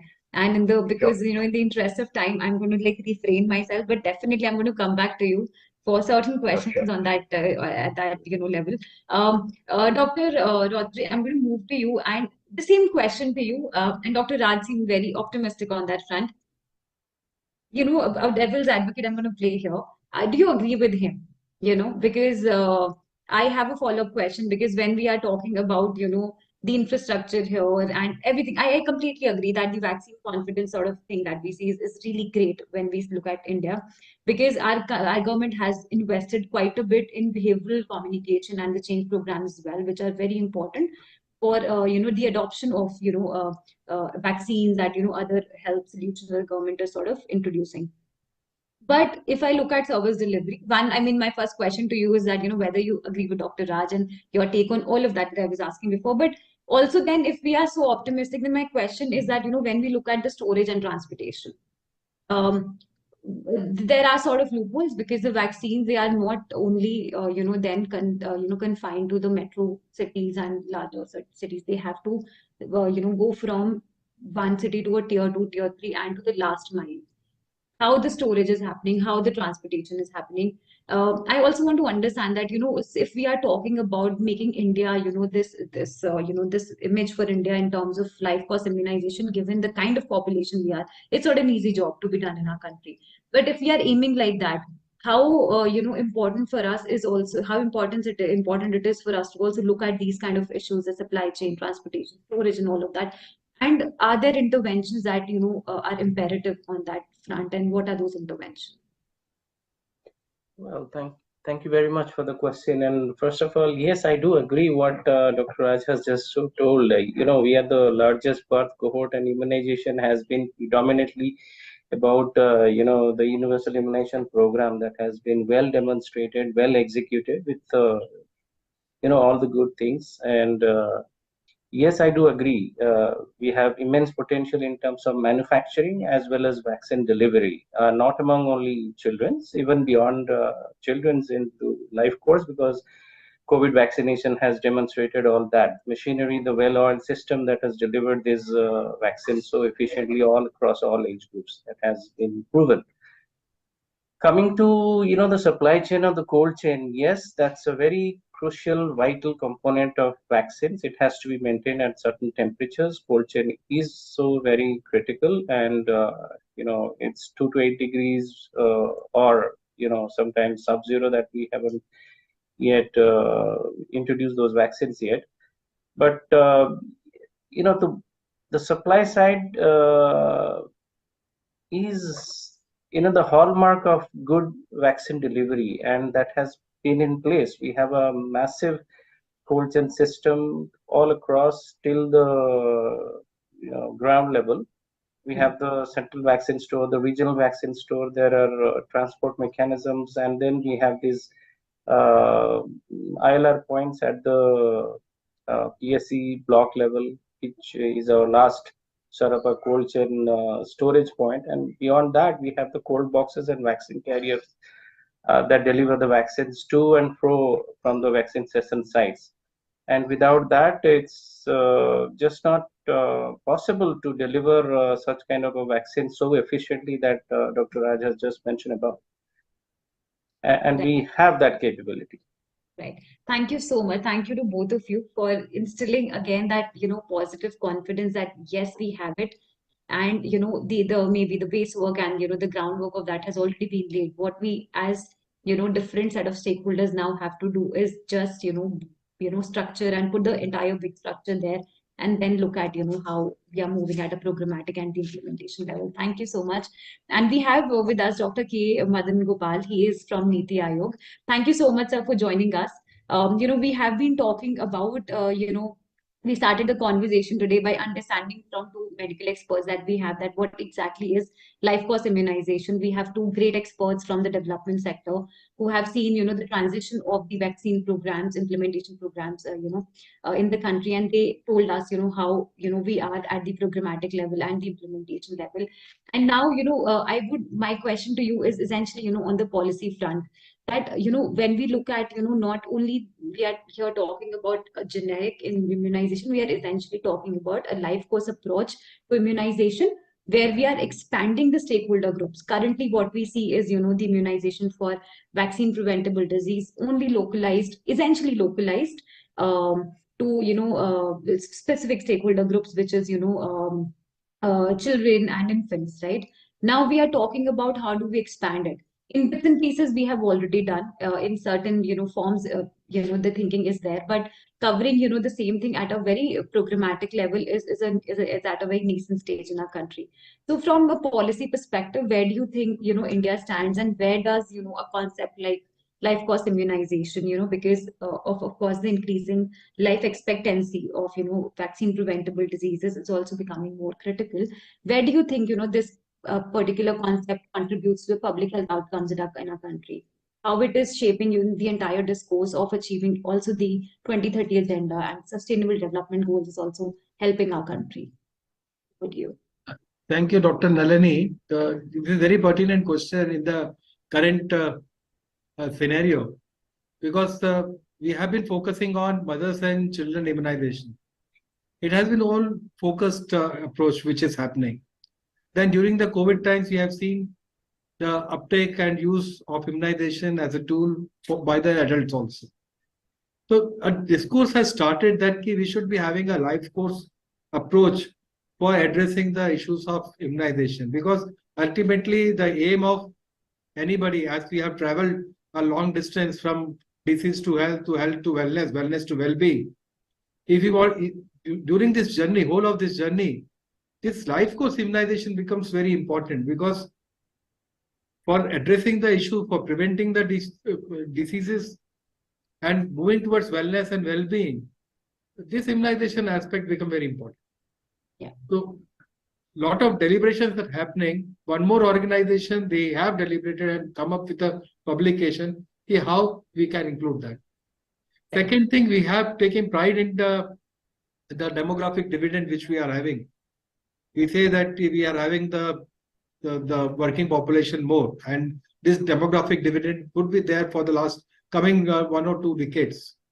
But simultaneously, what we are witnessing is the aging population, which used to be around 8%, now it would be around 12% if a census happens. And that projection is happening, and their requirement is very. Our whole system is geared to cater to the focus groups, as we have taken the approach of primary healthcare approach, and we have built a structure around that. The public health structure is built around that thing.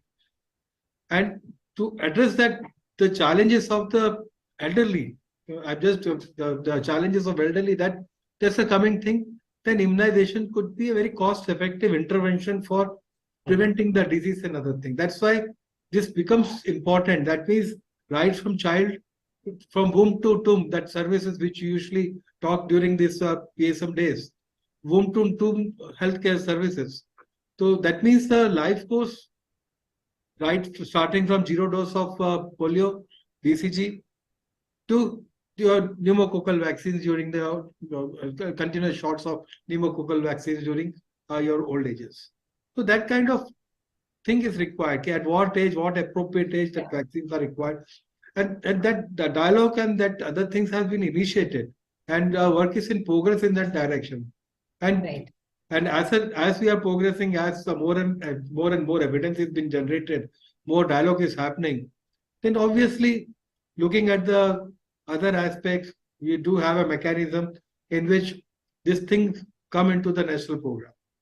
So Right. unless and until it comes to that level, that means we do have a national technical advice, a technical group on vaccination, NTEG we call, Right. so which usually allows that such and such vaccine can come into the system or not. But to reach that level, lot of things is required, evidences are required, dialogues are required, advocacy is required, and this kind of interaction is a step in that direction. That means advocacy is happening in that direction. So Right. lot of work is to be done, and work is in progress. Right.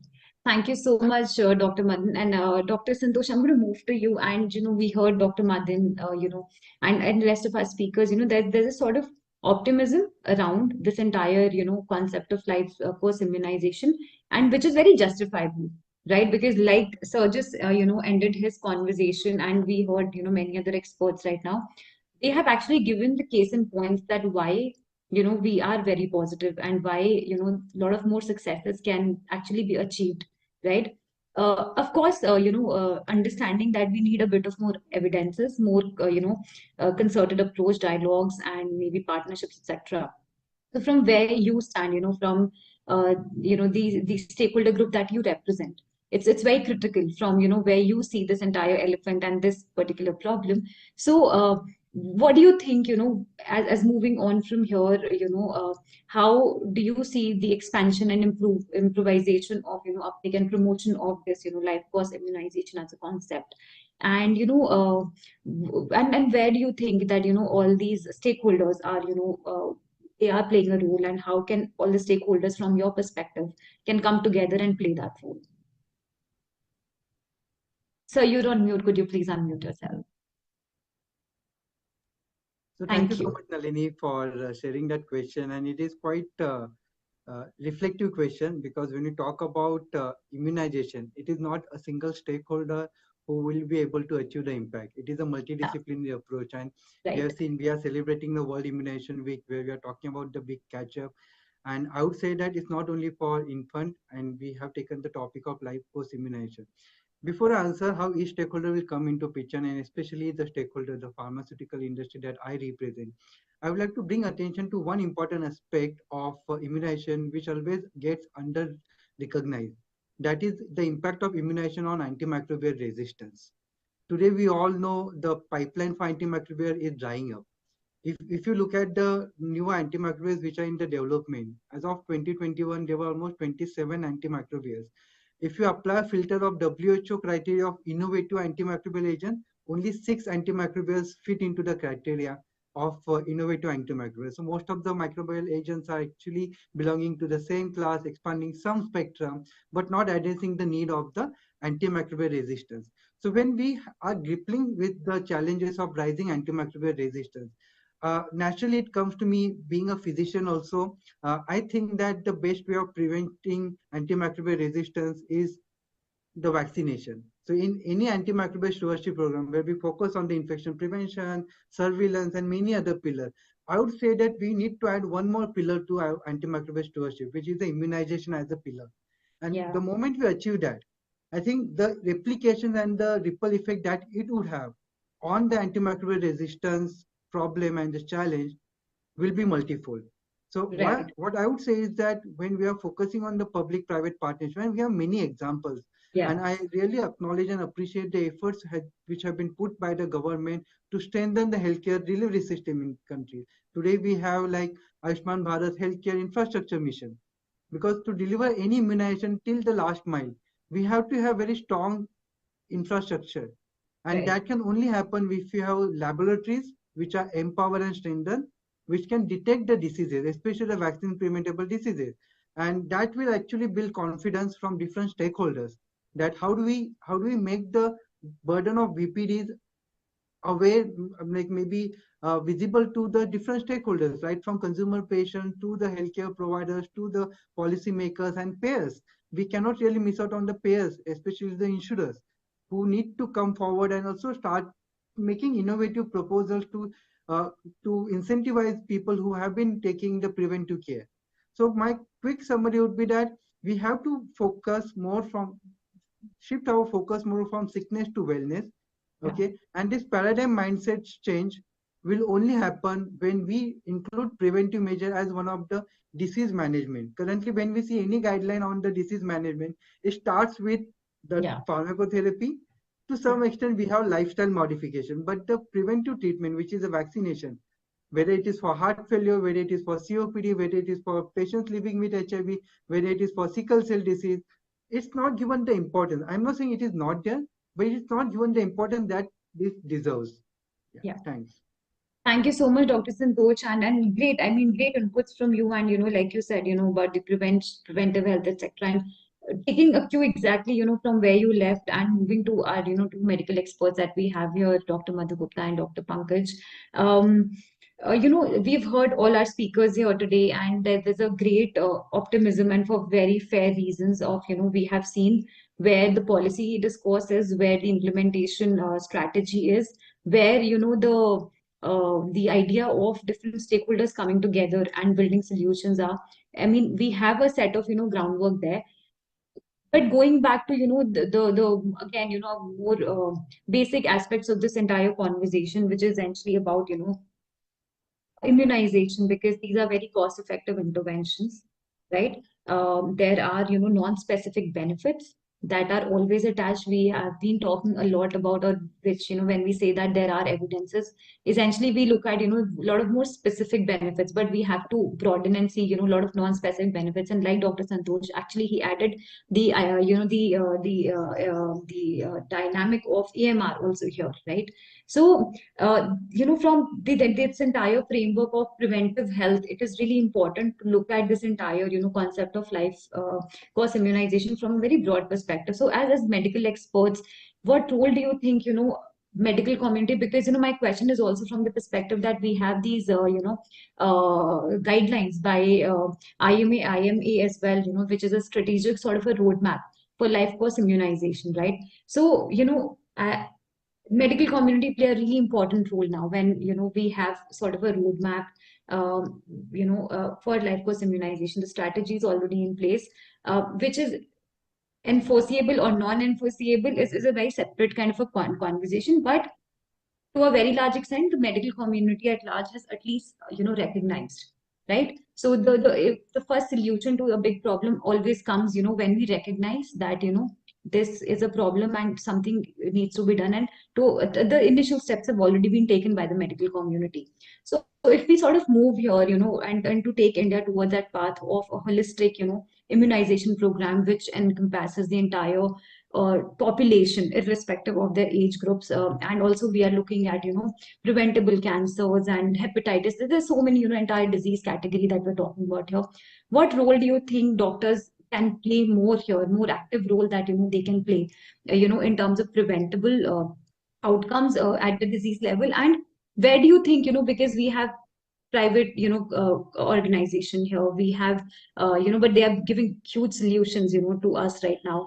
We have people from the development sector who have great expertise from they're helping us implement from taking the policy to the last mile. And when I say they're taking the policy, they are actually giving that for a person who's sitting at the last mile, for them taking the policy means that they are getting vaccinated, for them, that is how they see it. They don't understand perhaps, the technicalities of it. So there are people who are actually, enabling that for us. We have here people, who are making the policies are here with us. So within that entire, ecosystem, where do you see role of, doctors here, and what, more role that, you think, as experts, you can also play? And what do we expect, as a doctor, what do you expect from these stakeholders who are sitting here? Yeah, thank you, Nalini, for putting up that question. I think doctors play a crucial role. They are the very, very most important stakeholders because patient comes to them. Patients come to them for their treatment when they're sick. And if the doctor right there and then, this is your immunization schedule during adult or during older age group, they are going to follow it up. They are definitely, their compliance will be very, very high because patient himself or herself has seen it, has experienced it, and they would not like to experience the same episode again. The compliance will be very high. So this is what we have also found in one of study. There's evidence that lack of awareness among the healthcare providers themselves. They are not sure what to write, what to prescribe, which vaccine to be given. They sometimes call us, like, I'm into public health. What vaccine is to be given? If there's a dog bite, even simple a dog bite, they will ask me, how should we manage? So, there is a lot of gap here in this area. For childhood immunization, pediatricians know. They have their own protocols. IAP is there. Similar to IAP, we need to have physicians, schedule or physicians' guidelines should be there for all the healthcare providers, which should be easily available. Or maybe from the government of India side, it has to be made available to all the medical officer, be at primary care level, secondary or tertiary care level. There is a need of definitely there is a big gap here, and there is a need to have it. Association of Physicians of India, they have their guidelines. They have a paper also. They have come out with the guidelines for adult immunization. But see, all these associations, they are giving their own set of recommendations, and these do not sometimes match with each other. Like Indian Association of Preventive and Social Medicine, they have also attempted, okay, these should be there. But from holistically point of view, from the government perspective, what is the most essential vaccine that should be given to the adults, or after 5 years of age, what should be given? So those guidelines, there's a need to have those guidelines. I think we have to think in a uniform, in a united way. Okay, from childhood to the older adults, like during this life course immunization, what is the schedule? So I think that will solve the purpose, and definitely doctors can play a huge role in this. They can further train their nurses, their pharmacists, their healthcare workers, and healthcare workers are excellent. We have seen it with COVID-19. They are very good communicator with the community. They can do the behavior change communication in the community if they are given the right training and right messages. They are very good. I think we, as a country, we can definitely show that we will be able to implement it in a very efficient manner. So, and doctors are the key, as I've all told you, because patients trust them. So, and the message can go far, and not only the public sector, but in the private sector also. And in the private sector also, there is a huge gap. Doctors would not prescribe immunization or vaccine. So that is a big gap. Thank you. Thank you, so Dr. Madhugupta. And I think you've said, like, while we are concluding, our session now because of the paucity of time, and I think you've really set again the context for concluding, our conversation right now. Dr. Pankaj, the same question to you, and your concluding remarks first of all on that, and then the role of doctors, and where are we? What more needs to be done? So thank you so much. And in the interest of time, I also only two things. That one, which Madam has very rightly said, that the thing is that they can be the better advocates. One thing which I feel is that they can be the role models also. If any hospital writes that this is the hospital where each and every healthcare worker is vaccinated to his age, then it gives a kind of a good message to the community that yes, these doctors, nurses, paramedics, they are actually being vaccinated, and there is no chance of getting the hospital-acquired infection.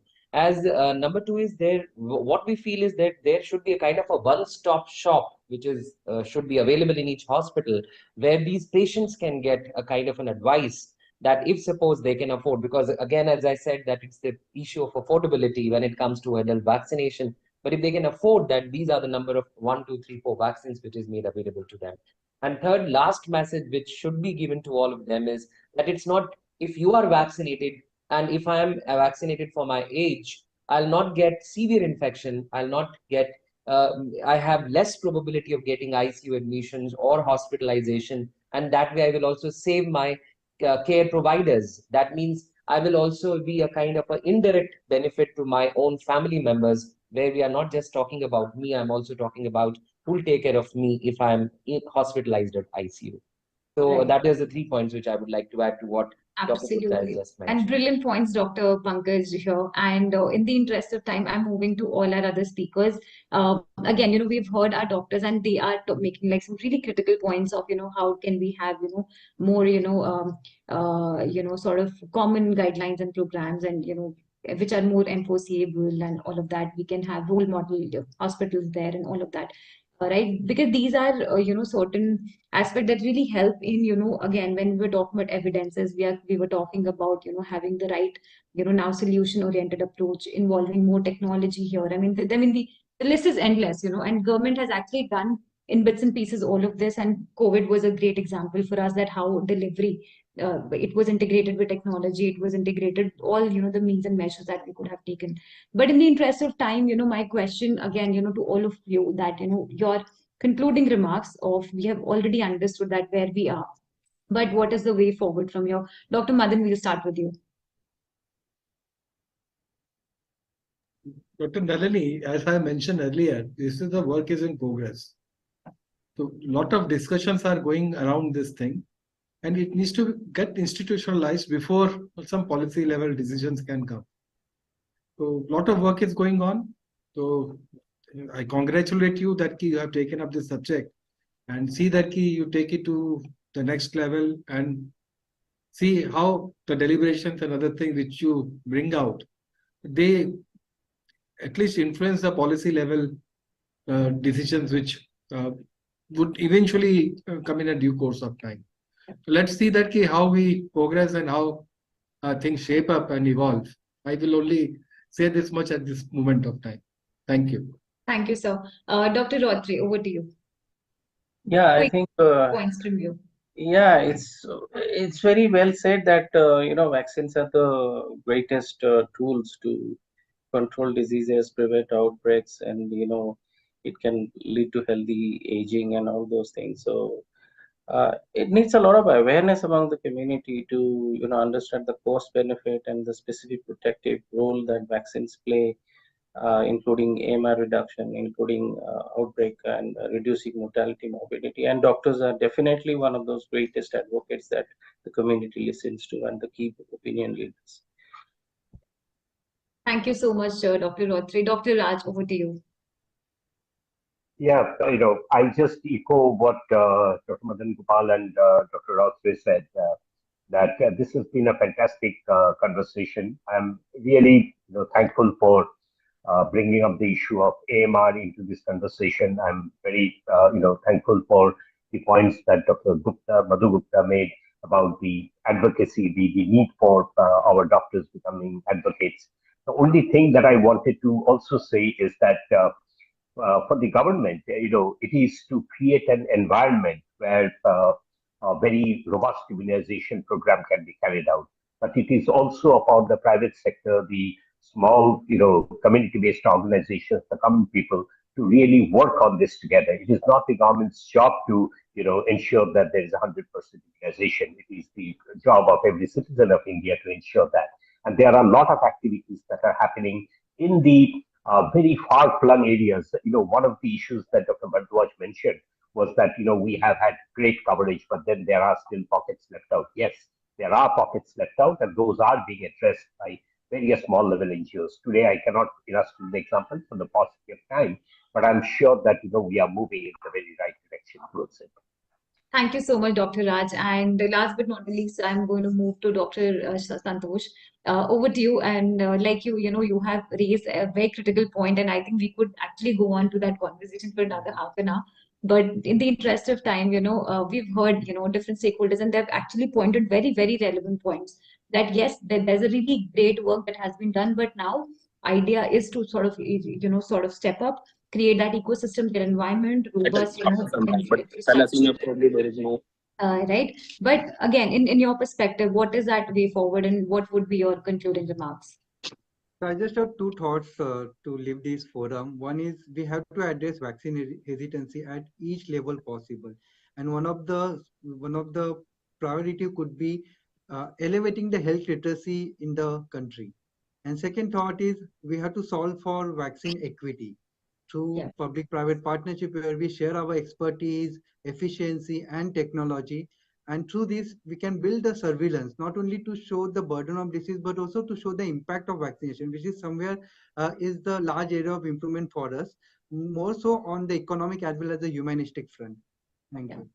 Thank you so much. And with this, we can come to the, close of our session today, this great session. And I can't help but thank, with all my heart to all of you. This was one very informative session. And, how I see is that, you all just converted this knowledge of so many years that you've gained, not just, it's a theoretical knowledge, it is what the evidences that you've seen, and helped us understand that, it's a, and like I was pointing to Dr. Raj that, just helping us create that optimism that we have done great work. And what we really need to do now is build more evidences, come together as experts from different stakeholder groups, and just move in a very organized manner, for a common goal here, and see much better results for our country, here on. Thank you so much. And with this, I move on, and I request Dr. Hema Dibakar, who is the moderator for our next session, to please take over. And over to you, ma'am, and thank you so much. Thank you, Nalini. Namaskar, everyone. Much enjoyed the deliberations in your panel, and in continue, we now move on to role of vaccines for a very vulnerable segment, infants and pregnant women, with a focus on Rh incompatibility. To deliberate on this, we have a very distinguished panel who are leaders for women's healthcare in this great country and beyond, and who are very accomplished and my very beloved friends. So it's my pleasure to invite Dr. Rishikesh Pai, the president of our parent organization, FOXI, with over 40,000 specialist members on board, the world's largest, and Dr. Jaideep Tang, who will be next stepping into this prestigious post. He is the president-elect for the current year. Dr. Bhaskar Paul, a senior consultant gynecologist and obstetrician, who is also the link between India and the Royal College in London, who is a consultant at the Apollo Clinialis Hospital at Calcutta. The young talent who is blooming, Dr. Basab Mukherjee, who has held the post of Vice President of FOXI and is a gynecologist at the Ashirvad Clinic at Calcutta.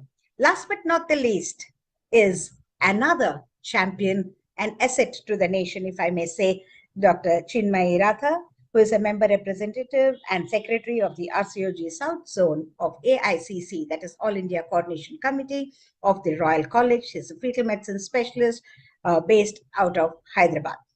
So in this entire scenario of the 1,000 days, which is quite a buzz, whether it is for nutrition, whether it is for mental health, whether it's for immunization, whether it was any damn thing, the crucial start of the 1,000 days, which is a continuum from the first 280 days of pregnancy, then to the first 2 years of the newborn and the infant. So that's the segment that this panel hopes to address on a variety of issues. My first question naturally goes to the leader of the ship, Dr. Rishikesh Pai, who is the president and the medical director at the Bloom IVF.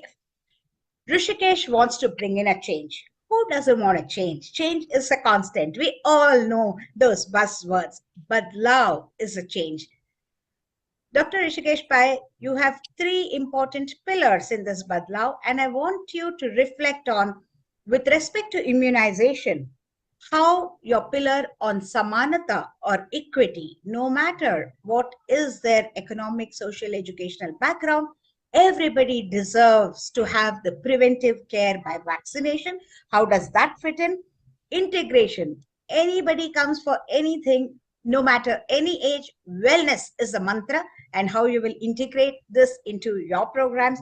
And lastly, the power of technology, which has brought us together on the IHW platform today and many more platforms with ease and seamlessly.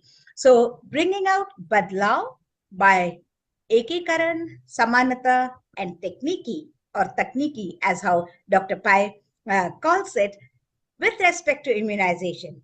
How does your thought process revolve to get this action rolling? Dr. Rishikesh. Thank you, Hema, for inviting me here, and all my friends and colleagues are there, and would like to appreciate the IHW Council and the support that VSP has given for this program. So, one of my presidential initiatives has been the adult vaccination program. Maybe, it's not that easy to implement, but I always was looking at our colleagues, that is the pediatricians who have effectively implemented that program in their practice. So I think that we need to also do it, and that's why I have defined that concept with a word called Raksha. So Raksha is the presidential initiative for adult vaccination, under which we have got different silos. Each silo has got, because different companies have got different concepts of how they want to promote the vaccine. Just now in the morning only, one of the companies had contacted me that they would like to do awareness program, this thing in the public space through radio. So different companies have different strategies. So if you look at it, we need to break up any strategy into 4 components. One is the research component. We need to look at what is available, and at one point in time, we would definitely look at the second component is to do guideline. You need to have a adult vaccination program guideline. The guidelines are already being done by the Federation.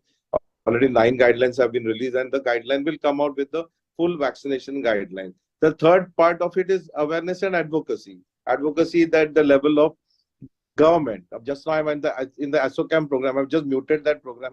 It's on thalassemia. So when they come, when they start the thalassemia panel, where I'm a part of the member, one thing I'm going to tell them is this is the problem in India. Everyone has got different vectors. Everyone has different directions. So yes, vectors are important. Individualization is important, but integration is upload. That's what I define my Badlao. So we have to integrate it. Now we can have, so we need to see how we can bring all of them under the National Digital Health Mission. Just now the talk was going on by the Director of National Digital Health Mission. So all the data has to be brought in. The thalassemia data has to be brought in. The vaccination data has to be brought in into a single digital platform, which will give us the information of how many people are vaccinated and how many are not vaccinated. So please excuse me if I start talking about thalassemia, vaccination program, because that's what it is all about. You need to integrate everything. So you need to, bring it into the digital mission for data recording. You need to have a common implementation policy. So coming back to my conversation, advocacy and awareness building is important. And the fourth part is obviously implementation. And implementation is in the form of my scheme of Raksha Adult Vaccination Center. So I've already talked in the morning. I said, we must have a training program for all our, we need to make them aware that this is a socially proactive program, adult vaccination, as well as a income generating program. The income generation is also very important for long-term sustenance. You cannot thrive on give outs. Right. You have to generate on your own sustainable program. Model. It has to be financially sustainable. You can't say keep on taking freebies from everywhere. So it has to be income generating. We must talk the conversation. We should not shy away for talking the conversation of income generation.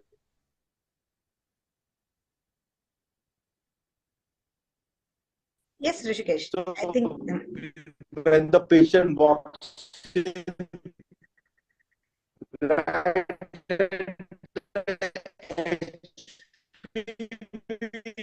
I think if there is some interruption, Rishikesh. It was fine to start with, but now you have meddled with something. Then we have the for preconception. That is the time we must also screen them. Yeah, I have HPV vaccination, the rubella testing and rubella vaccination. Then in pregnancy, all the vaccines, including the influenza vaccine, the DPT, and the COVID, if necessary, if there is an outbreak, the respiratory syncytial virus vaccination. We must train our people how to take care of side effects. Because there's a fear, you give the vaccine, something goes wrong in your clinic. So all that has to be trained. How do you maintain the cold chain? And we must get our colleagues from the pediatricians to train us in that. So this is the holistic approach we should have for implementing the vaccination program. And that should be done in all our 38,000 members. That is what I believe in, the concept of Ram Rajya. Means what everyone, all the members have enough busy.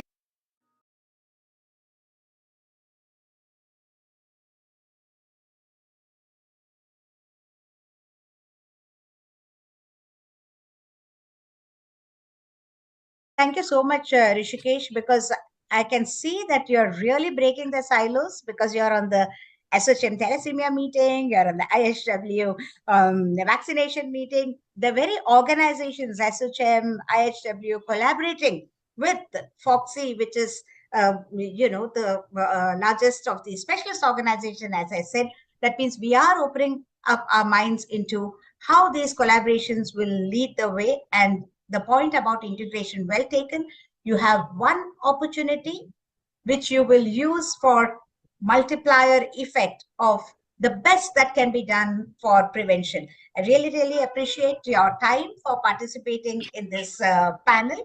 And if you need to step out for the other meetings, you can do so. But if I see you appearing again on the screen, then I will again pose a question to you. That's why I have not planned for 2 rounds, because I would address you all, in a wholesome way at 1 round, so that you can be free to move ahead with the other assignments. Thank you. I would like to add one thing before I leave. The person who is most important in this meeting is not me, but the next person, that is Dr. Jaideep Tang. Because that is the problem with our country. Our country has no continuity. It's absolutely, whatever effort that is put in, that is gone into the drain. And that is what we have to, so we have to rise above. So I believe in, what is the leadership should be a structure where a leader innovates. He has to innovate, but he also sustains. Unless you do that, unless sustenance is done, unless continuity is maintained, and I'm sure I've got a lot of hope from Jaideep, and he will, because the change has to come from within. If I create something and he sustains it, then the next one after him will maintain it. So that is what it is all about. It is all about sustenance, maintenance, and long-term vision for our country and integration of our country. I think, Rishikesh, you have already proved yourself with the support that you have lent for some of the major initiatives at FOXI, like, for example, Manyata, which has been running for a whole decade, because you saw to it that you walk the talk, not allowing the program to fragment or disintegrate somewhere along the way, but held a common thread all through the last many, many years. And that reflection, I'm sure, will be taken forward by the leaders today and the potential leaders for tomorrow. Thank you so very much. Thank you.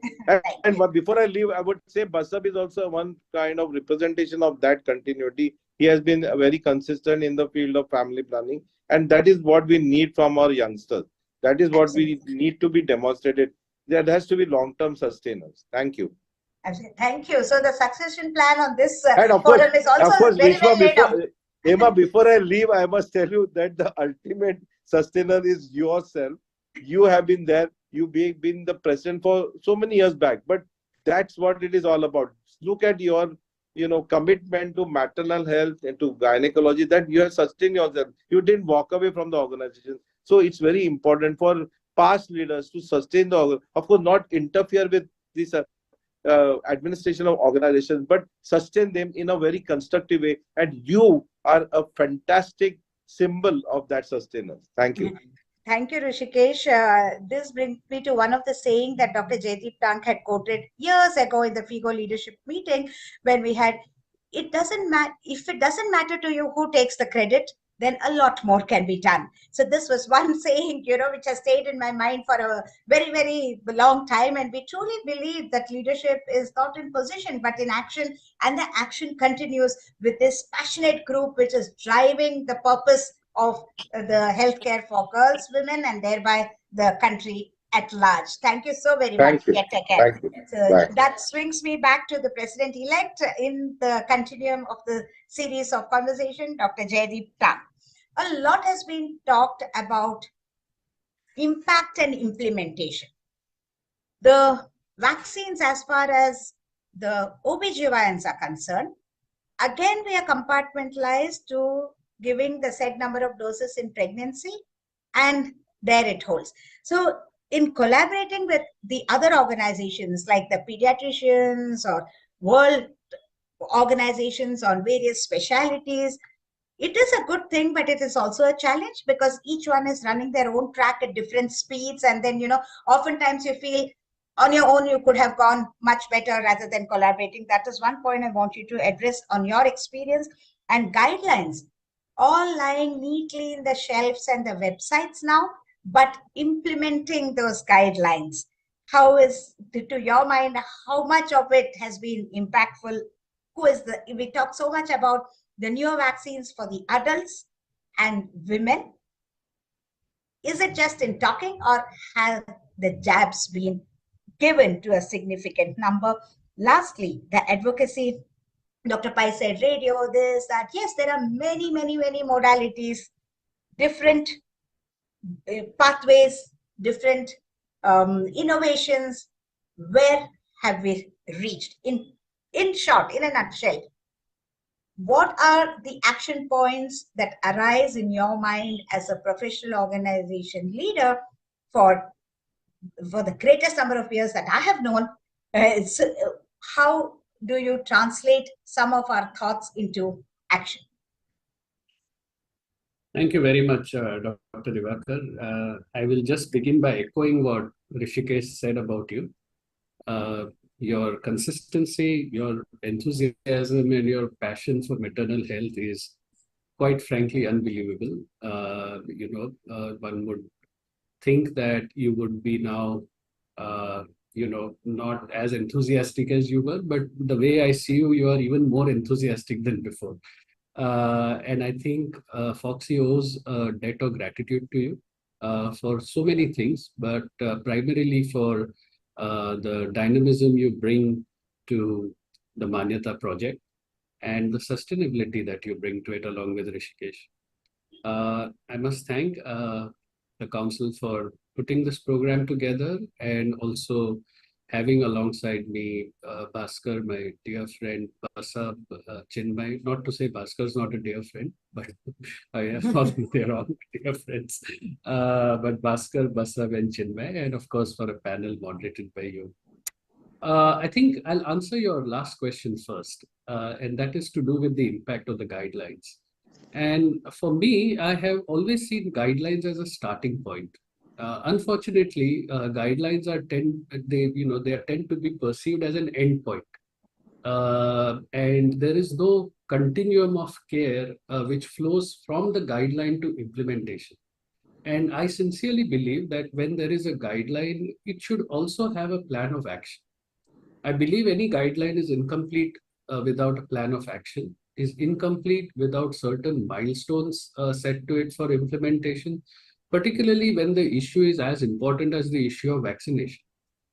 Because at the end of the day, vaccination is not only about preventing acute disease, it's about the future. For example, it's not always understood that the vaccines that are currently recommended in pregnancy give passive immunity to the fetus, because there are like pertussis and influenza vaccines.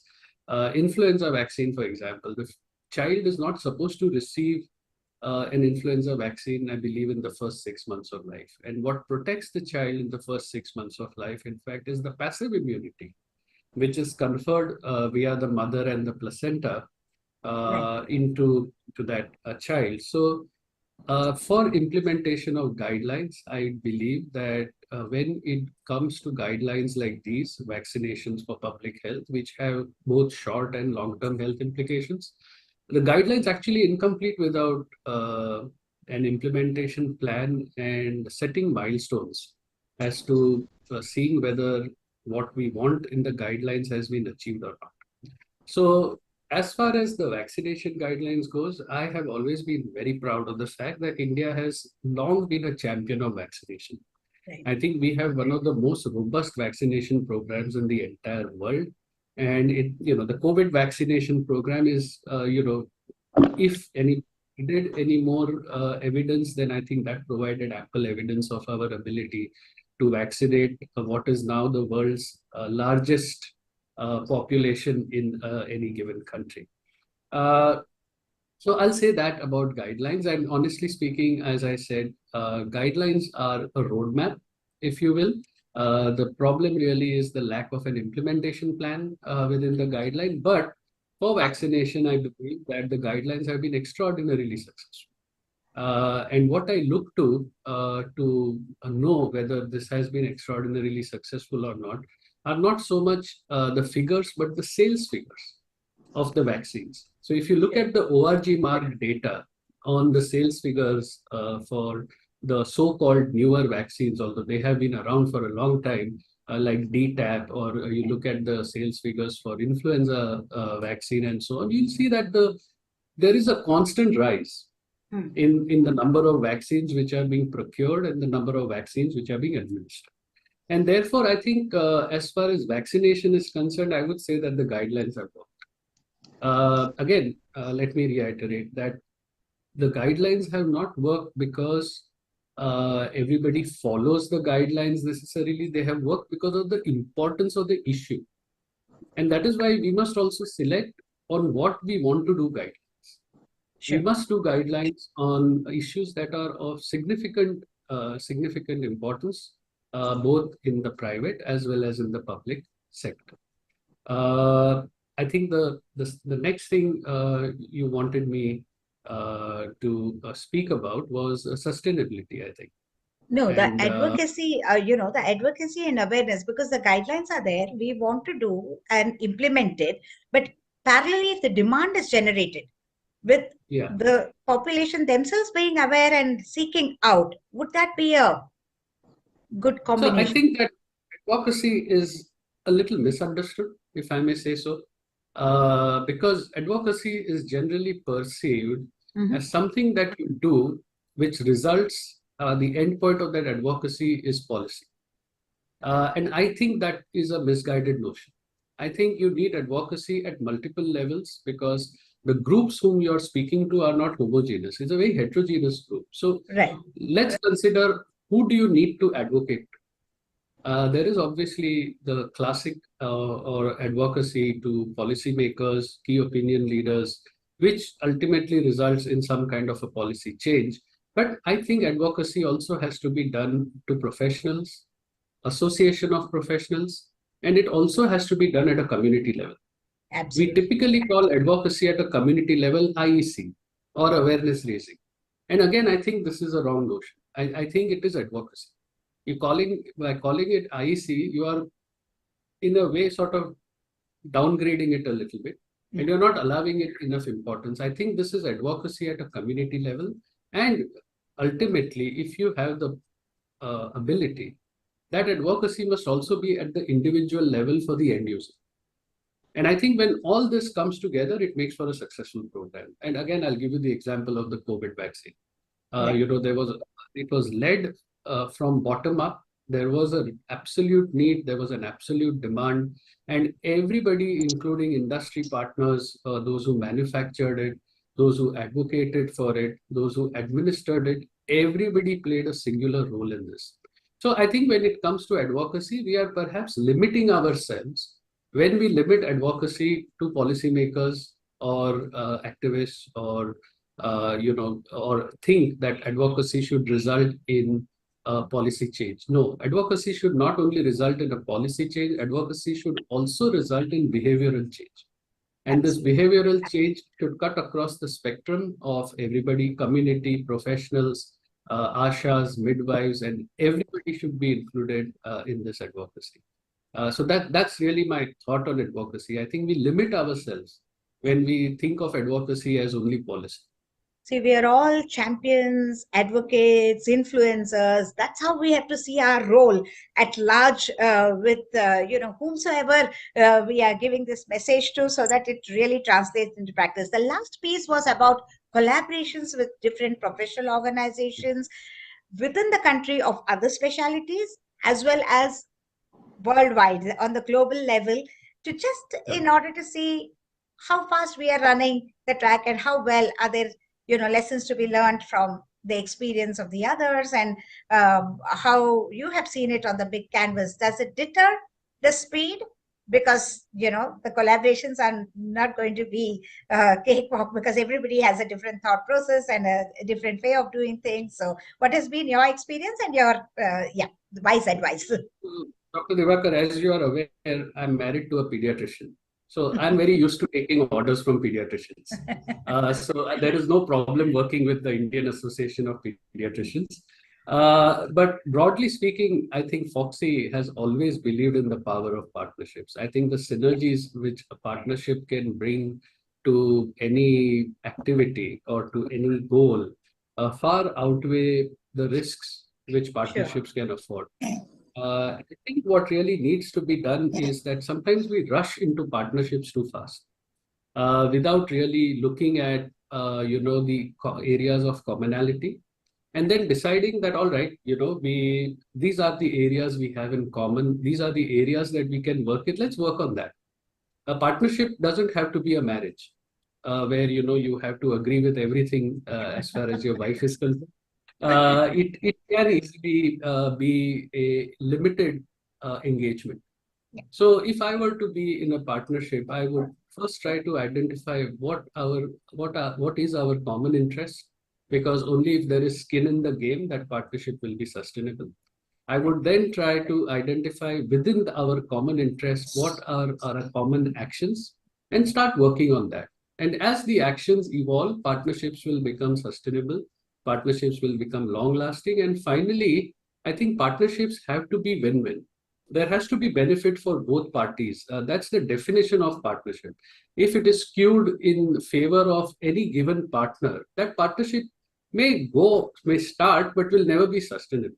And I think a classic example really over here is public-private partnerships, where the terms of that public-private partnership are typically skewed in favor of the public sector, not so much towards the private sector. And I think that's probably the root cause of why public-private partnerships, typically, at least in healthcare, are not sustainable.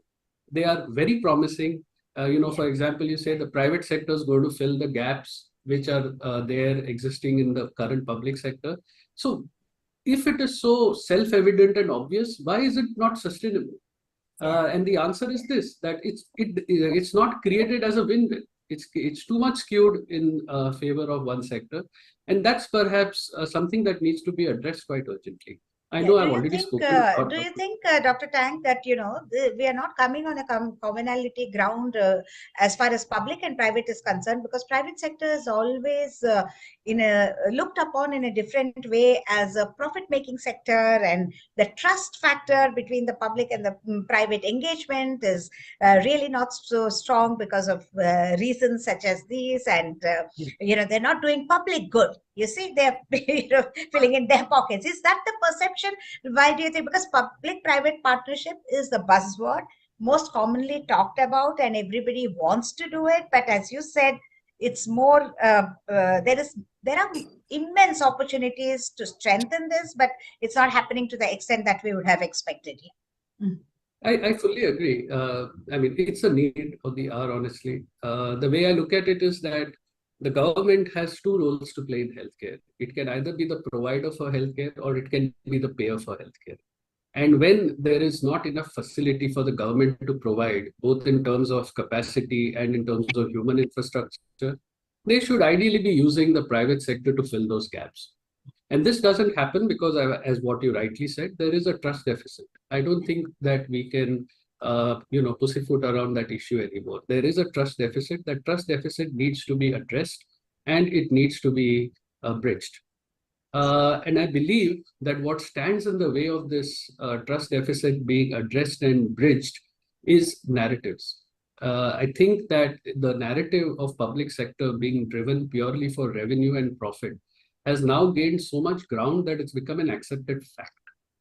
I always say this when I talk about public-private partnerships, that it's not perhaps the revenue as much as what is now popularly called as the ease of business which drives, because any private enterprise at the end of the day, any entrepreneurial enterprise is not only about generating revenue, it's also about risk mitigation. Yes. And risk mitigation, one of the major risks that we face is regulatory risks. And if you reduce regulatory risks, for example, I run a nursing home in Mumbai and I require something to the tune of 26 or 27 licenses and permissions and things to run my nursing home. Now imagine if I were told that you have so many licenses. If you participate in this public-private partnership, we'll give you access to a single window system. You know, such a simple thing now with IT and tech for the government to do. And they have single window systems for so many things, including restaurants. Some states have a single window system for restaurants. Why can't you do it for healthcare? Which is so much more important, I believe, than a restaurant. Not that I like going to restaurants, but I think in terms of public health, obviously healthcare is more important.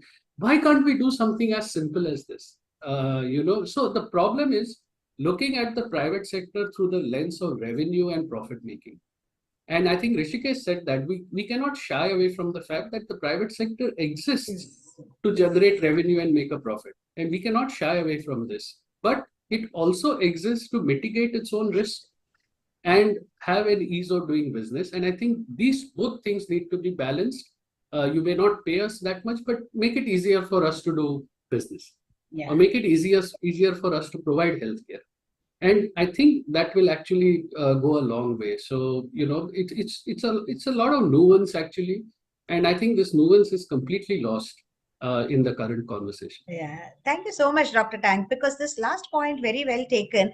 And also maybe, you know, it is for us also to put forth our point in a manner that if we do this, this is what we expect. You know, sometimes it's obvious, but it doesn't come into everybody's mind that 27 licenses, so single window. In fact, some of the professional organizations have been battling for this, but if all professional organizations join hand, and then it's an easy thing for the other party to do this for us. But again, we have to escalate this and certain other requests like these for the larger good, because then we have more and more private players coming into this partnership because they know that they have something in it beyond, as you said, not only the revenues, but it's so comfortable that, you know, you are privileged to get this, and the other if you are in this bracket. So with that thought process of guidelines to actual action and implementation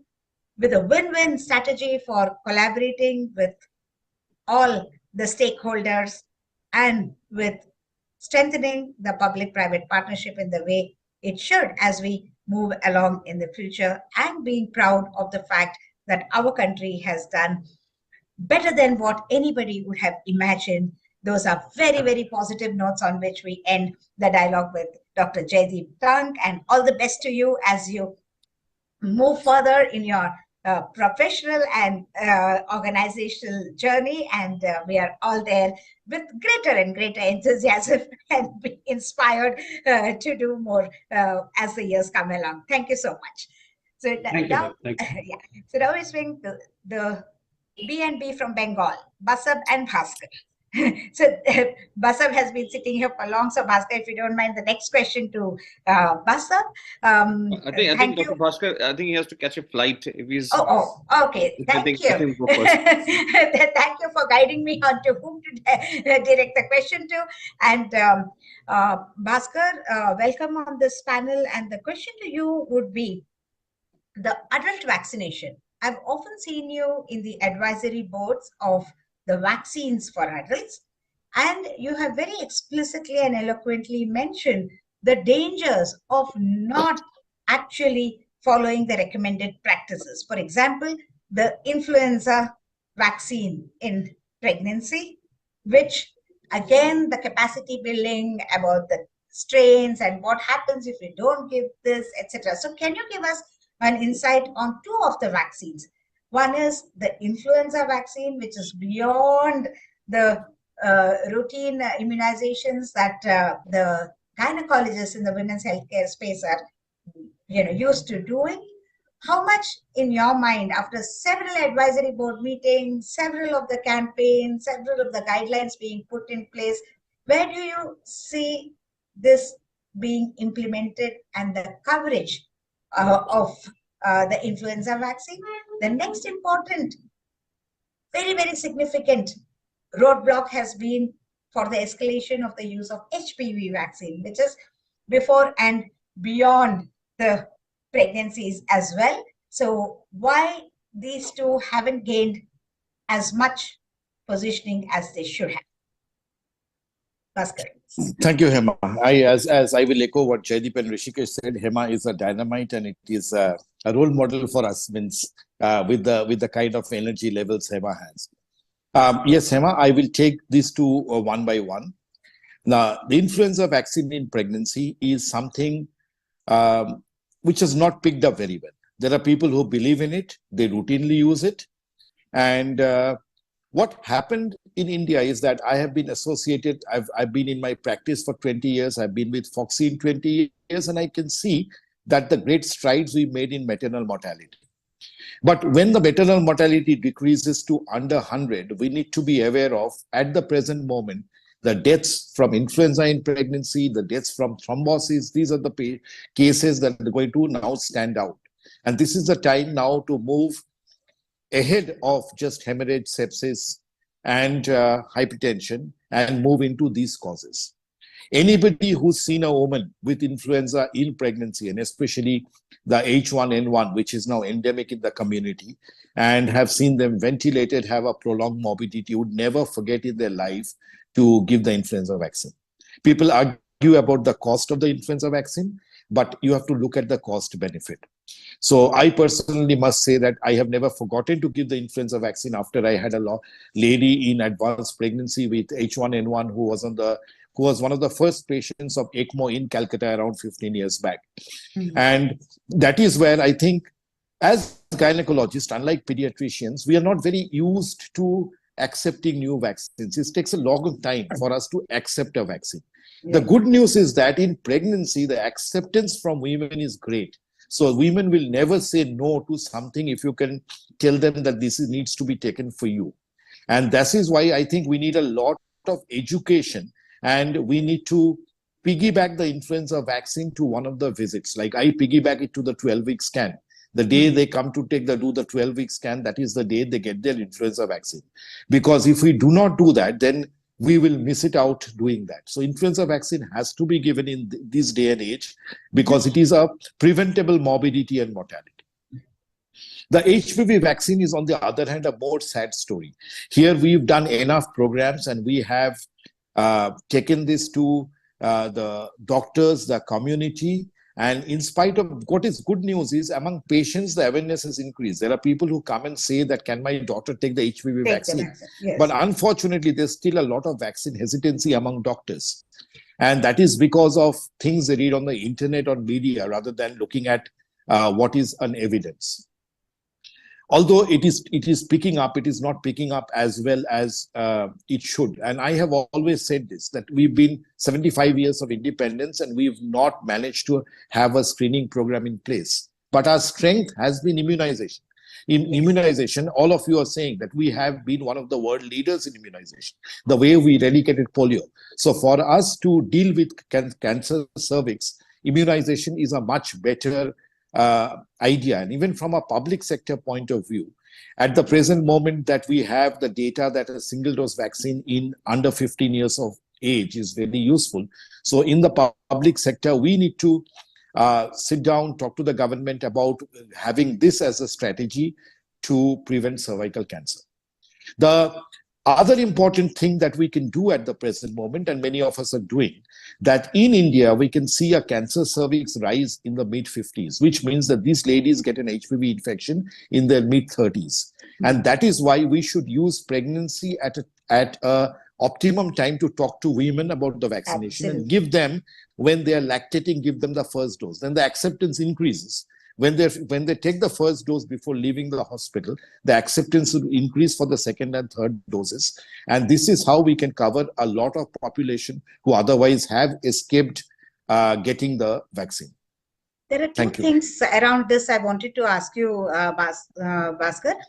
Is it because it is gender specific that this issue about HPV vaccination has not occupied the center stage? If it was for both boys and girls, maybe the boys would have got a preference anyway, but maybe many more would have known about it. Or because of such a distinction still yet in our country, because every seminar on HPV, somebody will get up and ask, can this be given to the boys? Sir, you give the girls and the women who deserve it first. Yeah, but that question always comes, as a strong thing. And secondly, do women's attitude also matter, saying that it may not happen to me, or let me see when it happens, then I'm not the priority in my house? Have you seen such social, cultural, contextual factors around this, or are we making this up? I think that, of course, the girls' vaccination is much more of a cost-effective strategy than male vaccination. I think these days the parents are much more inclined to giving their daughters the HPV vaccine. The problem is that we are pushing the HPV vaccine somewhere around 14, 15, and that is time. It is difficult to catch them. All the girls, they are under their parents' control at the age of 10 when they go for their second booster of tetanus. So I think the strategy should be giving them the cervical cancer vaccine at the age of 10. The moment they get into 15, 20s, and I think it is true for us also, if no adolescent is bothered about what might happen to him or her 20 years later, and for them the life ends in the next 5 years. And so it is very difficult because they've escaped the ambit of the pediatrician, haven't still come into the ambit of the gynecologist.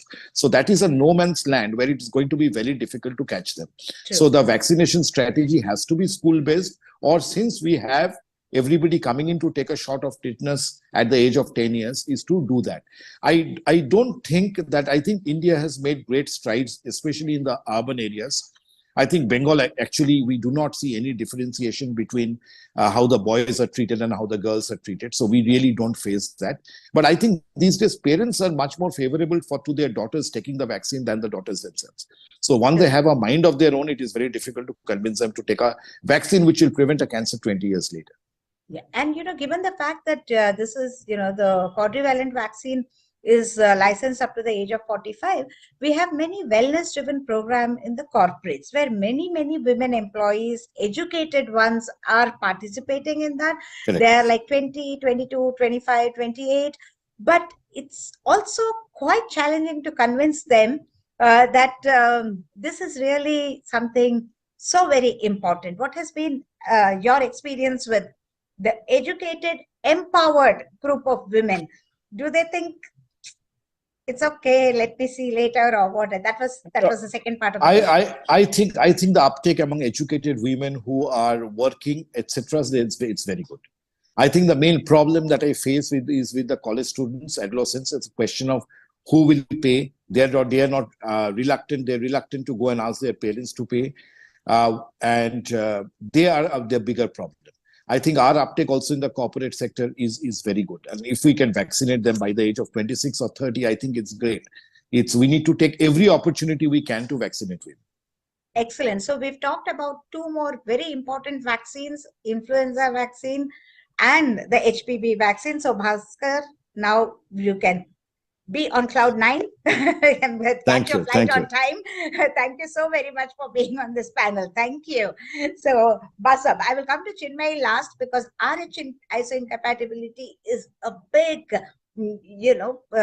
issue by itself, which needs a special focus. So I will tackle that right at the end. Basab, now the question to you is, have there been any changes introduced in vaccinating the pregnant women in the country, like the DTaP vaccines, for example, and of course the influenza, which he has said. Especially 2 doses of tetanus toxoid is all that the women public or private were aware of, and that was, happening quite on a massive coverage set. How many of our own members in our organization have shifted from this traditional concept to giving the newer vaccines as per the newer schedule? What has been your sense about that working in this? And the second question to you would be, postpartum, Bhaskar said, is an important, phase where the targets can be addressed. Are there lots of concerns of these women? What will happen to the breastfeeding? And are there so many myths and barriers which disallow you, though you have talked them through in the pregnancy? There's somebody in the family saying, no, we'll see about you afterwards. First, let's take care of the child, etc. And the third question would be on you, very much on the contraception, abortion space. So are there still misconceptions running in the minds of the peer group or the women themselves that they have taken the first HPV vaccine and they've fallen pregnant? Can they continue the pregnancy, or they will miss the second dose? So should they restart all over again? So these are a few things that need to be addressed. And post-abortion, as in post-delivery, is that also a good opportunity to drive in some of these vaccines which are so very crucial? Basab, all yours. Thank you, Dr. Hema. It's such a pleasure being here. So just the first one, let's start with the Tdap, the one which you said about the second part of pregnancy. So now we know that from the tetanus, the government public sector has moved from TD and TD. So there are 2 TD doses which are given. So what you miss out is the pertussis, and it is definitely considered to be very important by our pediatrician colleagues. How much of Tdap is given in a private sector or at the 3rd trimester, or from 26 to 32 weeks as it is prescribed or as it is recommended? It's quite few. It's not, again, there'll be the uptake in the urban sector would be at the most, I would say 25 to 30%. But I think there's an important point here, which I think is important to reiterate. We need to really sit down and with the people who are not giving the vaccine or not offering the vaccine to pregnant women in what the issue is. It's not that always that they're not convinced that it'll work or not work, or whether it'll affect the baby or not affect the baby. But I think there's also an issue of logistics, about where the cold chain, how to give it, where to have it, where to stock it. A lot of people have their own clinics where it's easy to stock. But if you don't have your own clinic, then where do you stock it? Where do you get it from? Where do you send the people to? I think some little bit of hand holding to the skeptics, I think, would be a very important point in the beginning to make sure that you have more wider utilization of the vaccine. And these are things which people don't bring up unless you ask them, because they feel hesitant that they are ignorant about this thing, about what to do or how to. They may be in their best interest. They want to vaccinate, but they just don't know in a private sector where all to send. So I think that's something which I think would demand some amount of attention and again, a little bit of research into why people are not vaccinating, people who are convinced it is better and yet are not getting the chance or not getting the thing. The other thing, one interruption, Basab. Do you think the old-time practitioners who are still continuing to give their whole TT, how much have they shifted their focus? They know this is, the change of protocol and they ought to be giving. What is your sense of implementing the new protocol right across the country? Where have we reached? So among the old practitioners, let's say post 50, post 60, post 70, there are a lot of people who are still practicing. Some of them come to the CME programs, which are happening on the webinars online and offline. And some of them are very much interested into the recent advances and try to adopt them into their clinical practice. There's a segment who is hesitant, who you cannot really penetrate, but there is a large amount of a segment who are embracing the changes, because the noise that we are making through these webinars, through offline symposium is quite loud, and it is creating some amount of change. It's not always measurable how much of change we are doing, but definitely it is making an impact. There's no question about it.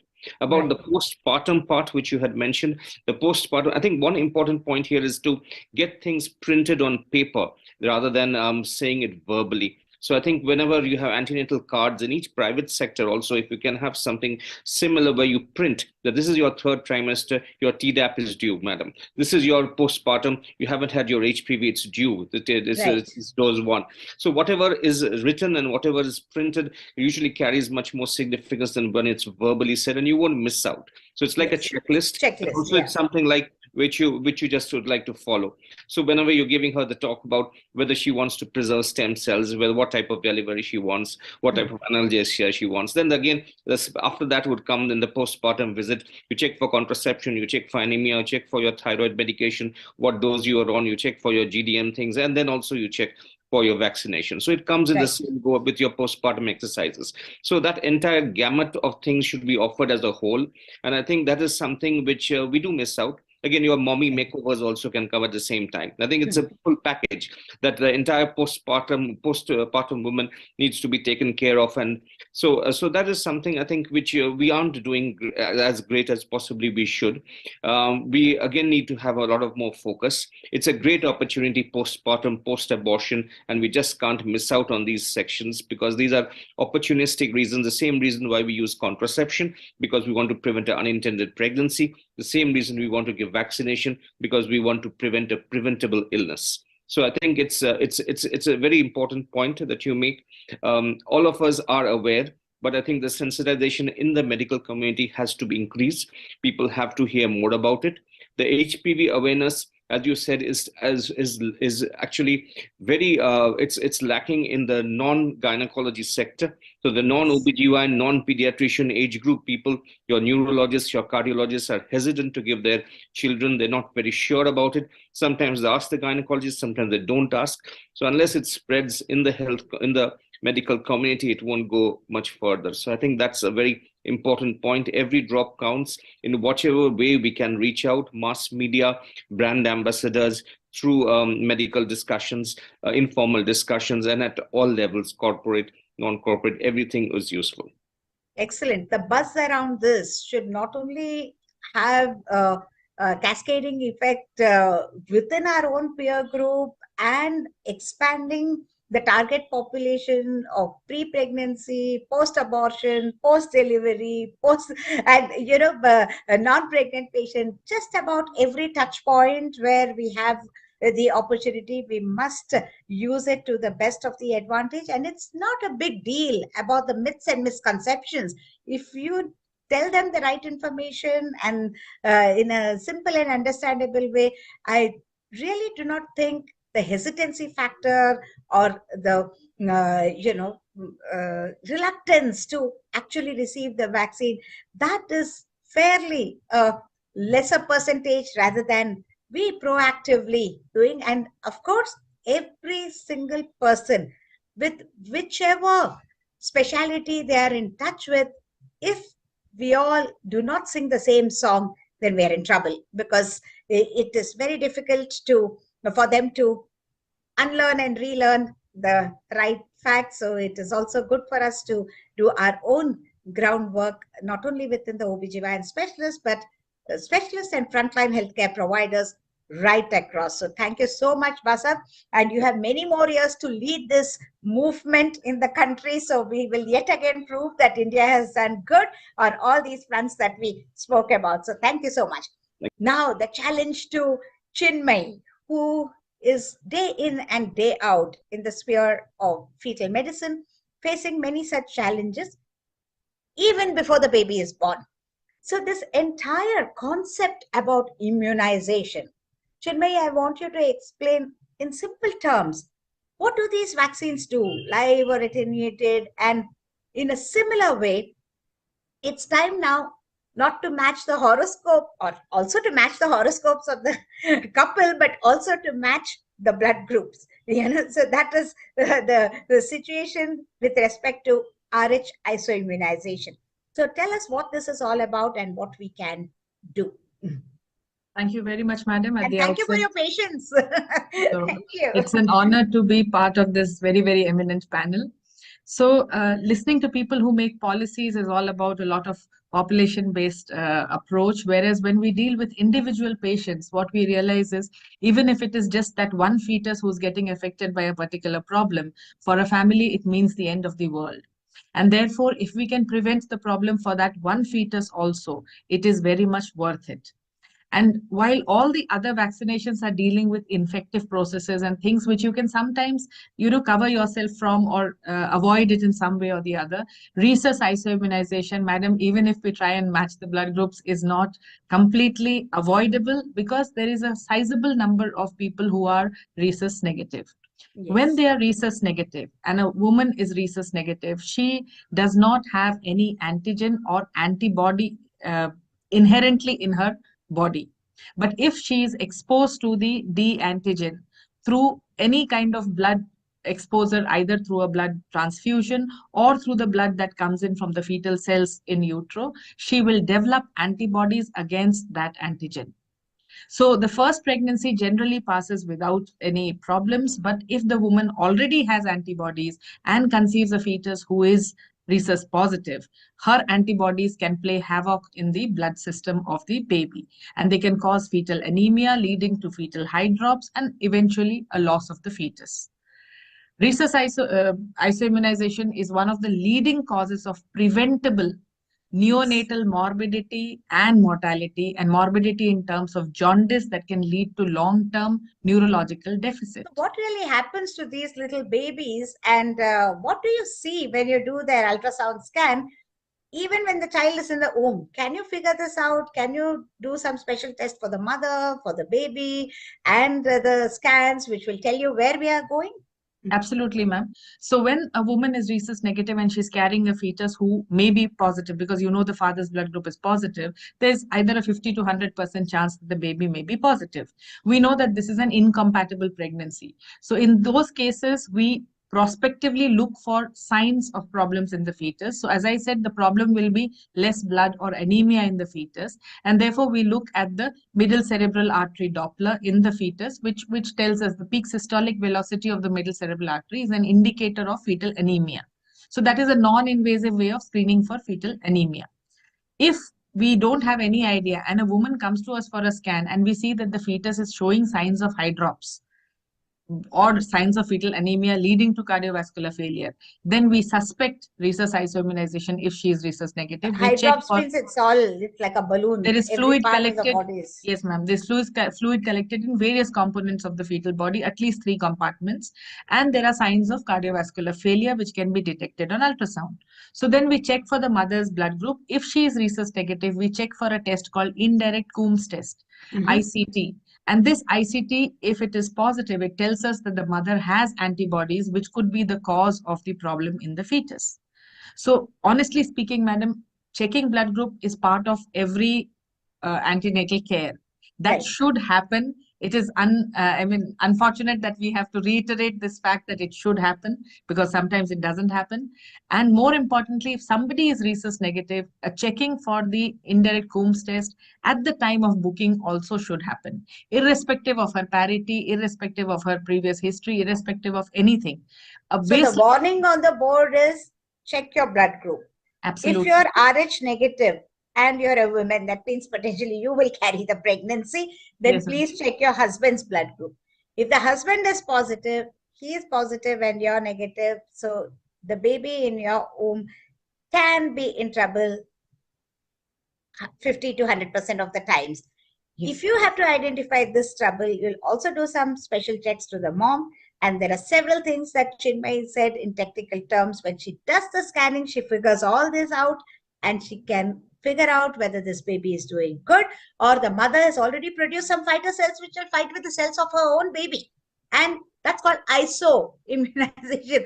That, the baby is being, to use crude lay terms, is being killed by the own mother because the mother is having those cells fighting against something that her body does not accept. Why? Because these cells are positive cells which have come from the father genetically. So this is the whole scenario. So whenever you get a combination that the lady is RH negative, the husband is RH positive, some extra tests, some reference to the specialist, some helplines to actually understand because there's a lot more to do as the pregnancy moves along. But Chinmay, now you tell. Yes. Do they have to necessarily go through all this, or they could have prevented this in the first place? What is it about? That's the exact point. So this is all a created problem. It's not all, I won't call it a man-made or anything, but it is a problem which happens because of an event. It happens because of an event of the exposure of positive blood cells to a woman who's otherwise negative.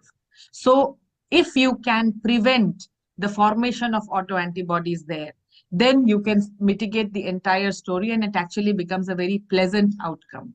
So all we need to do is identify the points when the mother could be exposed to the fetal cells, and if any such sensitizing event happens, then we give a prophylactic dose of antibodies there, which are known as the anti-D antibodies, and these antibodies perform a work like blocking antibodies. So they kind of block the immunological interaction between the mother and the fetus, and they do not allow the mother to produce her own antibodies, which can eventually go and damage the baby. So this is a very, very important intervention. And in the last century, the advent of the anti-D immunization actually reduce the incidence of rhesus isoimmunization from one of the leading causes of perinatal mortality and morbidity to a very, very negligible percentage in places where it has been used properly. Now, in India, we have access, we have awareness, we have everything, ma'am, but still sometimes we, miss the train, and we are still seeing cases of rhesus isoimmunization. Yeah. So there are two ways of, tackling this. One is every frontline provider, every doctor, every specialist who is in the women's healthcare space, please, the blood group needs to be checked.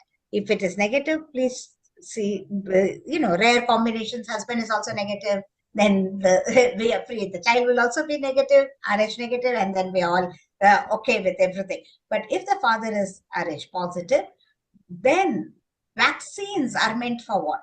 They are meant for prevention. An ounce of prevention is better than a pound of cure. Okay? Yeah. So we are going to institute the same preventive methodology, the same preventive philosophy, just like how we give vaccines to keep yourself free from the disease process.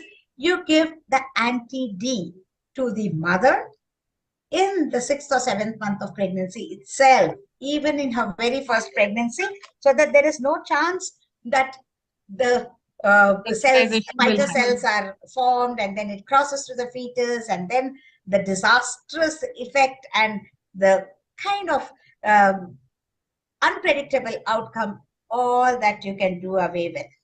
Why we give it to all the mothers? Because we don't know whether the child is carrying the father's Rh positive blood group or the mother's Rh negative. After the child is born, you can always find this out. And if the child is negative, then you don't have to anyway do anything, because the mother has not prepared any fighter cells against her own cells, and then all is good. But if the child turns out to be Rh positive, then you have to give a top-up dose to the mother. So there is a prevention even for this Rh positive negative issues.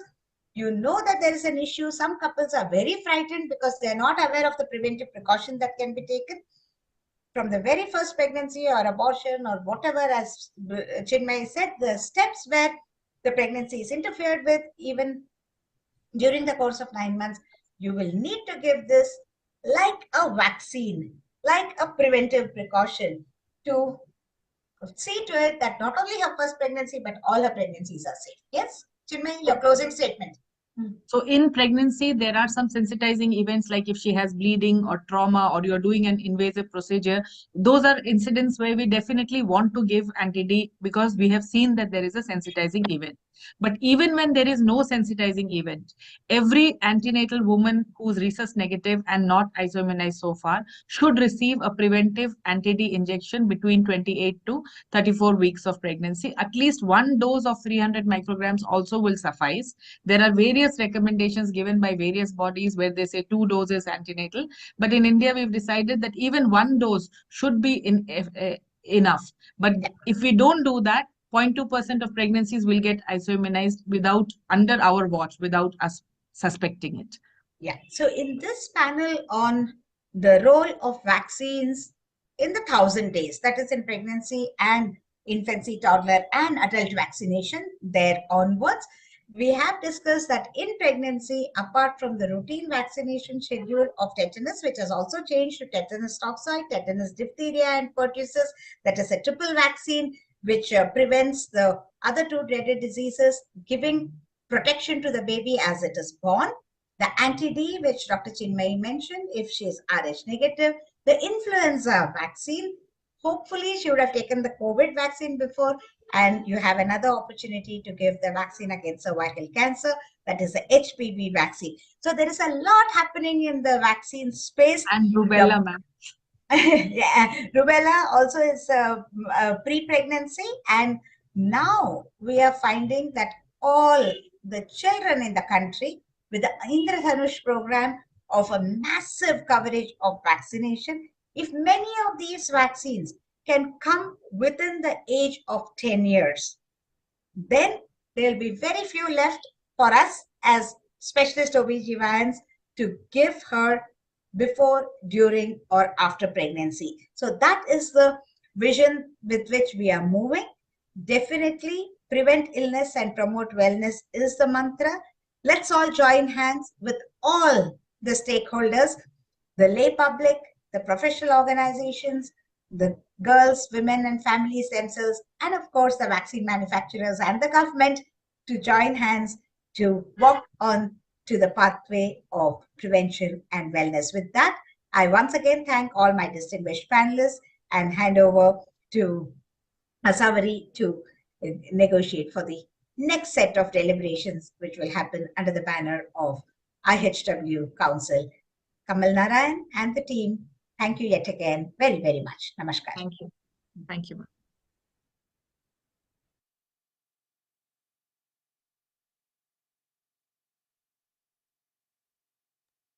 Asawari and team.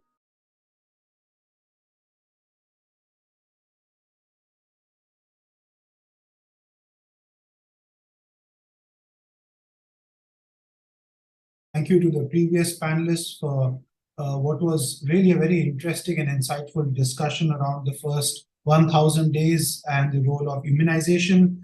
Welcome everybody if you've just joined us to the IHW Council's second edition of India Immunization Summit 2023. In this panel discussion over the next 1 hour, we'll also be touching upon an equally important subject, which is immunization for the employee well-being. As we know that vaccines are the most cost-effective and proven method to remove, reduce, eradicate disease, a whole host of disease. And this is important for not just children, for women, but also for employees, their families. And we'll discuss the role of corporates, institutions, organizations in actually making immunization a part of their well-being portfolio of offerings towards their employees. And I could not have asked for a better panel to discuss this subject. I have Dr. Ashish Mishra, Chief Health and Wellbeing Officer, South Asia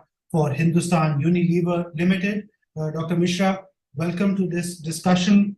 Dr. Major Vishwadeep Paul, Senior Director, Medical and Occupational Health at Procter & Gamble, India, Middle East and Africa, and also the President of the Indian Association of Occupational Health.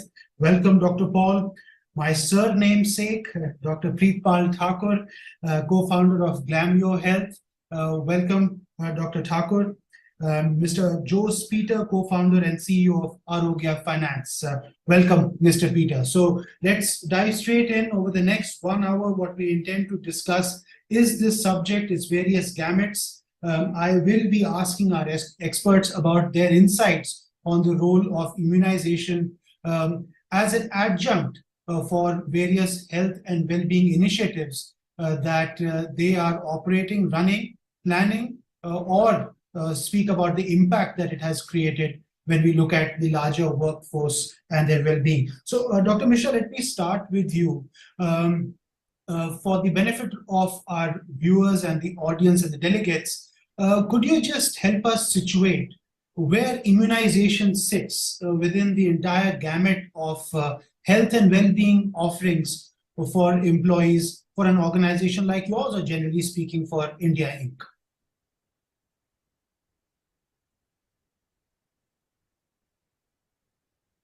Thank you for having me here. Yeah, in the corporate world, for last many decades, the focus has been on non-communicable diseases. And as a part of it, it has been thought that, the behavior change programs would be the way forward. And that's where the focus has been, or had been. Till we had COVID to really wake us up to say that, well, the infectious diseases haven't gone anywhere. Though we have had these reminders time and again. We did have H1N1 in 2009-10, but somehow our memories are short and we forget about those, and it goes forward. The reality is that the infectious diseases are very much there, and it's the infectious agent is not just about the active disease that it causes, but they have an impact on many of the so-called non-communicable diseases as well. So, for example, COVID and the thromboembolic phenomena it causes, and consequently the cardiac issues that comes about, other viruses do that as well. And then you have the HPV, which causes cancer. So there are these infective agents also causing what supposedly is seen as a non-communicable disease. So the point is that the infectious agents are around and are going to be around. And the way to tackle a keystone, a cornerstone really to tackle the infectious agents happens to be the vaccine. And that's where, the vaccination programs are vital and has to be focused on, because that's the way forward. Any disease that we have vaccines for, we should be incorporating those and taking those forward in terms of having a holistic health and well-being program. Otherwise, just merely focusing on certain aspects of it is not going to get the holistic health in the organization. And that's where it is. Again, the whole challenge comes up is that, the popular belief is that the vaccines are for the kids and the childhood immunization program works well. But it's equally important for adults. There are vaccines which are very specific in there, and that's what we have incorporated in the company as a part of our policy, to be providing certain vaccines, and we run these programs now. Right. So they form an entire gamut of your health and well-being offering for your staff and employees, you have a wide spectrum that you look after, covering South Asia. Are attitudes and approaches different across the world, or as HUL, you take a similar approach across geographies? Well, the attitudes and practices of the individuals, surprisingly, is pretty much the same. Barring a few geographies where the vaccine acceptance is better than others. For rest of it, vaccines are something which people don't see the immediate benefit. And we saw that in COVID, right? The first dose of vaccine, everyone wanted to have the first shot that was available. And by the time it went to the second dose, it was already dropping. And the booster dose, when it was available, there were few people who were taking it. So unfortunately, the perception of a threat and the vaccine, they don't go hand in hand, because this is a preventive thing which, it's hard to quantify the prevention part of it, or at least perceive that the importance of prevention. So that's the challenge. In terms of the offerings, it changes by the geography. There are some countries where, the government has a big role to play in covering these vaccines. For the others, it's about really left to the population to do that. And in general, the adult vaccines are really left for the individuals to take. And across South Asia, I can certainly say that's where it is. So we have been trying to incorporate in our policies a sustained ways in which we can, provide the vaccination to the employees. Right. And what are some of the vaccines that you would cover as part of your program for your employees? See, the recommended ones are influenza annually, pneumococcal vaccine once someone turns the age of 50. That's certainly recommended. Hepatitis B for the first responders and the medical team in the company. So anyone who is likely to be exposed to the body fluids. Then we have typhoid, again, partly in terms of where the risks are, like people who frequently travel and the water quality could be suspect. So the sales team which are in the field. And also we do have certain factories where it's a requirement. The foods factory, there is a requirement that the food handlers and anyone with those products have to be immunized against typhoid. It's once every 3 years. And then we also insist on, or at least trying to put this up on HPV for the adolescent girls in the family. So the coverage that we provide is not just for the employees, but it's the employees and the dependents. Right. So, and also, and it's heartening to know that you're actually customizing this for the risk profile, age profile, demographics, etc. So it's a well thought out program, and I think that's a good industry practice to be followed across the board. We live in the age of infectious diseases. We as you had highlighted. But we also saw that during COVID, it became a strategic imperative for organizations to keep the workplace safe, to have everybody immunized. As we go forward, do you think that immunization will become even a bigger part of the well-being offering, not just as a well-being offering, but as a strategic imperative to keep the workplace safe from each other, as it were? I certainly wish that our memories don't fade out of, and there are these learnings that we keep alive. I think it's clearly a requirement. Okay, it's a need, and we don't have to wait for a pandemic of the magnitude of COVID to hit. In fact, between the two pandemics of H1N1 and the COVID, there have been outbreaks, and these infectious outbreaks will be there, and as the data is suggesting, we'll have more frequent of these outbreaks come up. So we have to gear up for that. There will be diseases, unfortunately, we don't have vaccines for. But then for those we have, at least we knock off those, and certainly a part of the business continuity and a strategic thing to ensure that, for at least the business doesn't suffer from vaccine preventable disease. Really the focus. And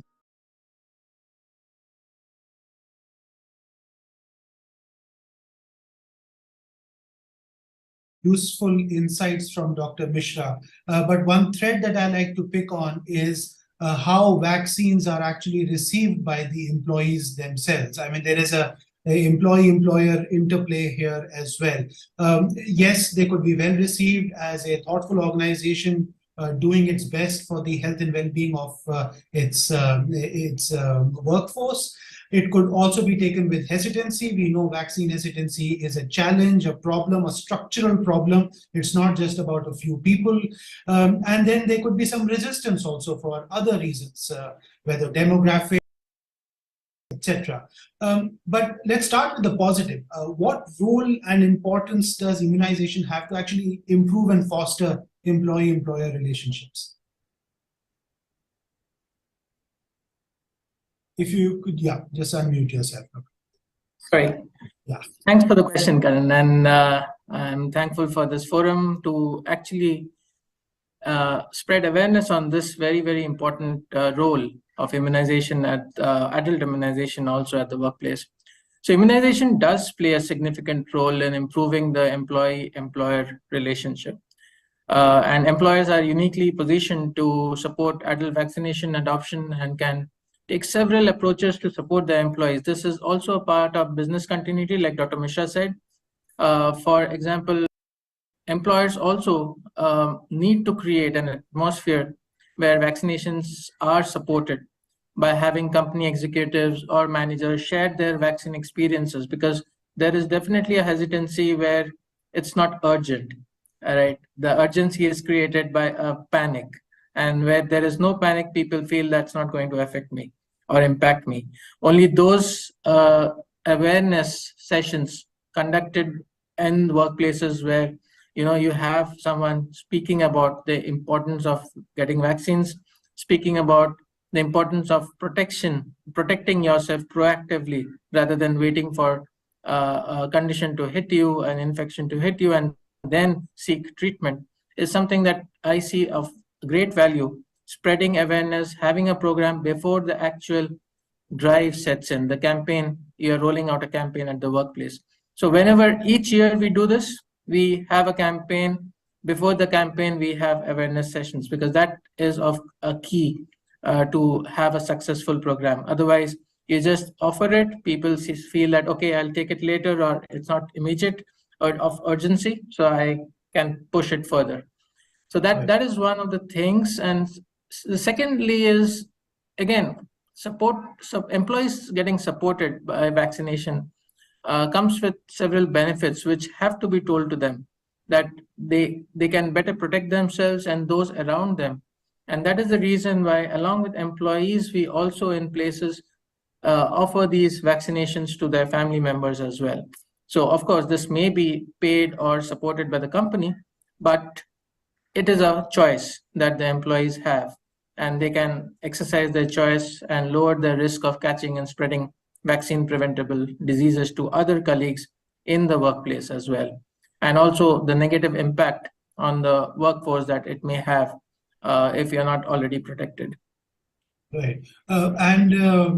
Some very important points that you spoke about, and I'll come to those, but could you also throw some light on what PNG does? I mean, again, you operate across geographies, across socioeconomic strata within your employee base also. You spoke about the importance of communicating and having a campaign. So how does your organization go about it? So pretty much like Dr. Ashish Mishra, my friend, said, PNG also works in a pretty much the same way that Unilever does across geographies. We are a global company, and global organizations have a standardized kind of programs across. So the offerings can be same. The hesitancy is there among people across geographies. However, the communication, the clarity of why are we doing what we are doing, and if I lead the way, if the leadership leads the way in various sites, it is seen as a very, very big positive. However, if we are just rolling it out without any, leadership communication, without any kinds of, inspiring talk, sharing of how it has helped me in the past, I think the uptake is much lower there in those sites as well. Right, right. And let's broaden this now. You also are an office bearer of the Indian Association of Occupational Health, in fact, the president rather. So as your role with that hat, how do you see this across sectors, across industries? Has immunization become front and center as one of the mainstays of health and well-being for employees? Is it still on the periphery? Has COVID changed it? We'd love to hear your insights on how this has moved over the past couple of years. Thanks for asking this question. Basically, Indian Association of Occupational Health is a group of corporate and occupational health physicians, doctors, safety professionals, members who are working in the industry, working population. We are committed to improving the health and well-being of India's working population. So this is a journey, I can say, and through our various branches, close to 3,000 members across the country, our aim is to propagate the culture of health promotion and health protection for the workforce. Again, IOH epitomizes the adage that prevention is better than cure, and we are all occupational health physicians. We are doctors of healthy people, and our job is to keep them healthy and be productive at their best in the workplaces. So one of the keys to preventing illness is adequate immunization of the workforce against various illnesses that can be prevented. Globally, we know that vaccine preventable diseases are targeted very effectively through a consensus approach. And vaccination for the workforce, working population does play a significant role here for the organization by reducing absenteeism and presenteeism as well in the workplace. And we also have international organizations like CDC who come out with specific schedules of adult immunizations. However, in India, we did not have such document available. And to address this important issue, we have, as IOH, we have in line with our mission, we have this brought out this journal, this guiding document to keep India's workplace healthy.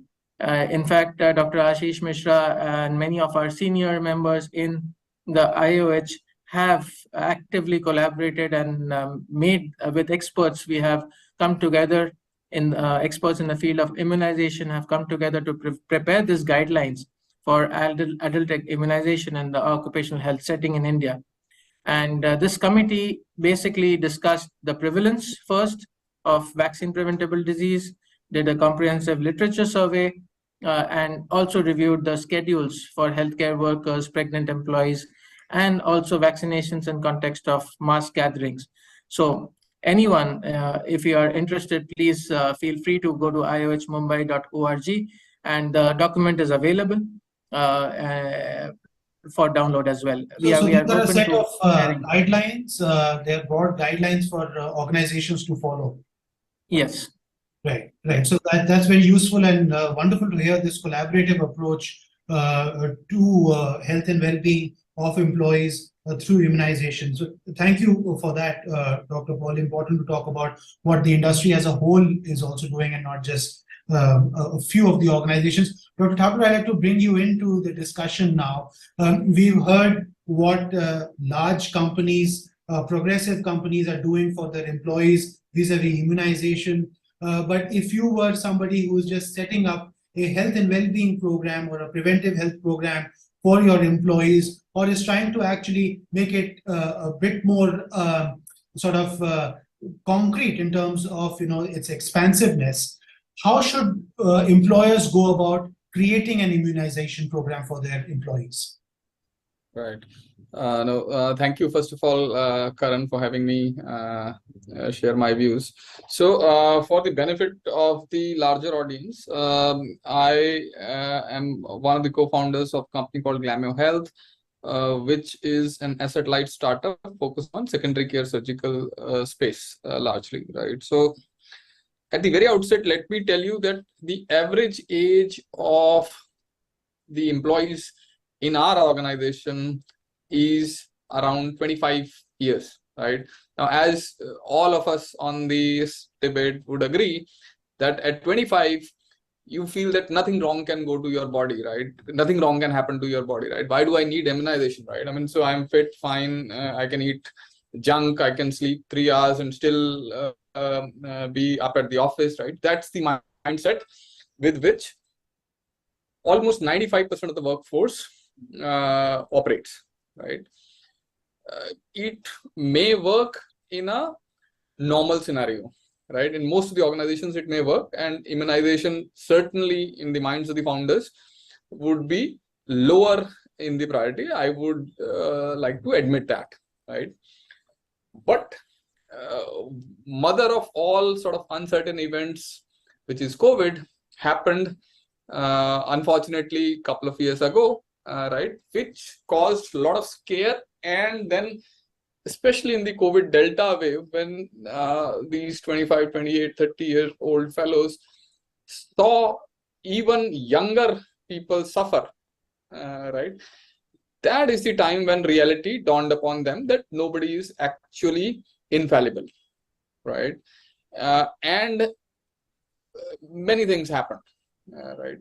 So there, from one end of the spectrum where there was absolute carelessness regarding any immunization program, right, to the other end of spectrum where there was an absolute fear, right? So in those times, what we did was that because we are operating in the healthcare sector, so we were fortunate enough to have certain sort of associations or partners with whom we can sort of get our employee workforce vaccinated at the earliest, right? Now, having seen that sort of an extreme phase, right, I think to continue building up on the immunization piece, we required going forward much lesser effort than it would have required otherwise, right? Because COVID did a lot of sensitization, right? But again, as the memory is sort of transitory, so once COVID sort of started waning, and like you rightly mentioned that COVID, the first vaccine, the first dose, there was helter-skelter sort of a rush. The second dose, the rush sort of waned, and the booster dose, nobody could care less, right? I mean, that was the attitude, right? I mean, so what we've done, what we have used is a typical carrot stick approach, which generally works in a startup, right? So we want our employees to focus on 2 or 3 vaccinations which are important for them. First of which is, so roughly 30% of our workforce is women, right? And cervical cancer is a disease which is increasing in prevalence and incidence in Indian population also, right? For cervical cancer, most of us would know that there is a vaccination which, if taken at the right age, has a better propensity of protection, right? That age, I mean, depending on various literature that you would read, is somewhere around adolescence to up to maybe 30, 32, 34, 36, right? That is the age, right? Now, the problem with the Indian population or the Indian population in general is that till the time people start going to their gynecologist, they are already too late. And the HPV vaccination is not that effective for them, right? So what we did was using the sensitization which was brought in by COVID vaccination. We pushed in HPV vaccine education at our end. And to our surprise, I think 60 to 70% of the people actually opted for the HPV vaccination, right?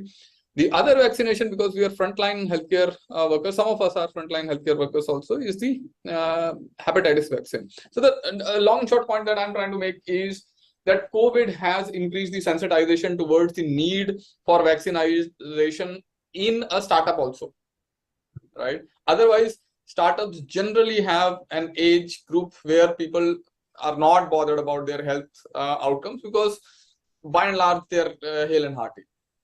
Right.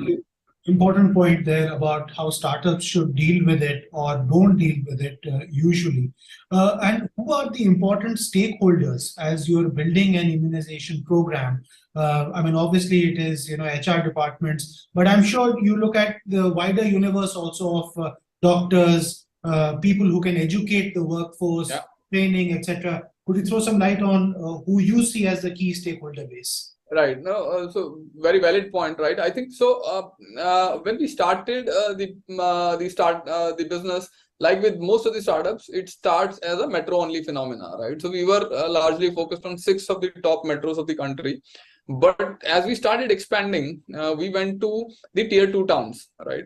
And there is a vast difference in the healthcare awareness per se that Delhi NCR person would have versus let's say somebody in a Panipat or a Sonipat would have, even though these two cities are separated by 90 kilometers only, right? I mean, so what we realized was that as we moved towards the tier 2 towns, right, our role largely sort of moved from execution focus to creating an awareness focused also, right? So when you're trying to create awareness and where you would need the help of the public health machinery also, I think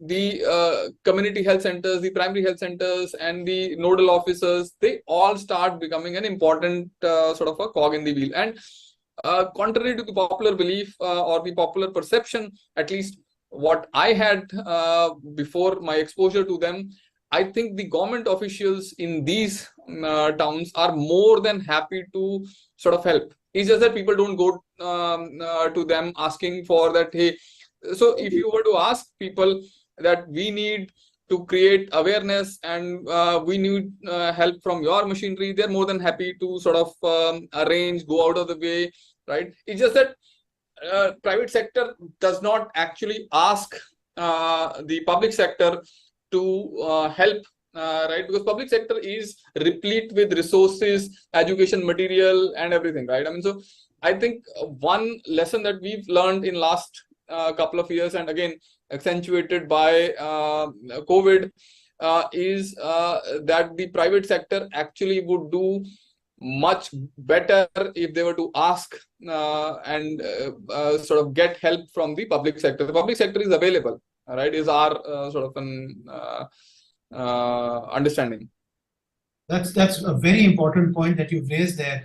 Usually the public sector, the public health system comes in for a lot of flack in terms of what it cannot do, but it is also the hesitancy on part of private organizations and institutions. I think it's a preconceived notion that that वहाँ पे कुछ नहीं होगा, right? Exactly. Which is not correct. Which is not correct. I mean, is what we've seen. Yeah, and COVID immunization, the entire program has proven the stability and the ability. It's an example for the world, right? I mean, 200 crore vaccinations doses, right, in such a country where after every 20 kilometers, the language, everything changes, right? I mean, it's kudos to the public sector. Yeah, and which is in fact the crux of this discussion is how to expand programs, how to foster partnerships. So very important points there. Mr. Peter, before I come to you, I just want to go back to Dr. Paul. I want to just pick on what Dr. Thakur said, which is very interesting, which is about startups and the startup universe. And we know that India is tremendously progressing in the number of startups that are actually coming to fore, and also the unicorns and soonicorns, etc. But you heard the problem there. It's about a young population feeling immune towards immunization. What can organizations like IOH do to also bring them into the fold? We would be very happy, Mr. Thakur, that we can join hands and come and spread awareness in your workplaces as well, because awareness is the key. And certainly, I'm going to take up on this offer, Mr. Paul. The first partnership has come through in this as a result of this discussion. Yeah, absolutely. And small and medium industries, startups, IT companies, where typically they don't have an occupational health setup. We require to focus on employee health and well-being, because at the end of the day, a productive employee is much more valuable than an employee who burns out after a few years of a very fast-paced life. So you need to have that kind of pacing as well. Constantly give them inputs and guidance on how they can take care of their health and well-being, so that they are productive in the long term and faithful also to the organization that they are working for. Right. Very important. Mr. Peter, I'd like to bring you in now. You've heard our other panelists speak about what programs they run, what their philosophy and approach is, some of the challenges and the opportunities, need for partnerships. You also heard about the private sector being hesitant to reach out to the public health infrastructure that is available and more than forthcoming. If you were to then look at the role of private enterprises and organizations in the larger goal of achieving immunization for all, not just for children, but for the adult population also, how do you think, and what do you think should enterprises do to become a part of a larger cause for the national immunization mandates? Thank you, Dr. Karan. So let me take a minute to introduce me and the organization. So I'm Jose Peter, co-founder of Arogya Finance. Arogya Finance is a fintech which is dedicated to healthcare space. The impact of the lack of vaccination and immunization, etc., is what we deal with most of the time, because either people are not insured, or even if they are insured, they are underinsured. So therefore, they have to pay out of pocket where they struggle, and then we are able to some extent help them create extended payment options for them. So that's what we do, and therefore we really understand the importance of this space. The importance from a cons point of view, I think it is well understood that immunization brings in multiple benefits in terms of the employee welfare. A healthy employee is always helpful.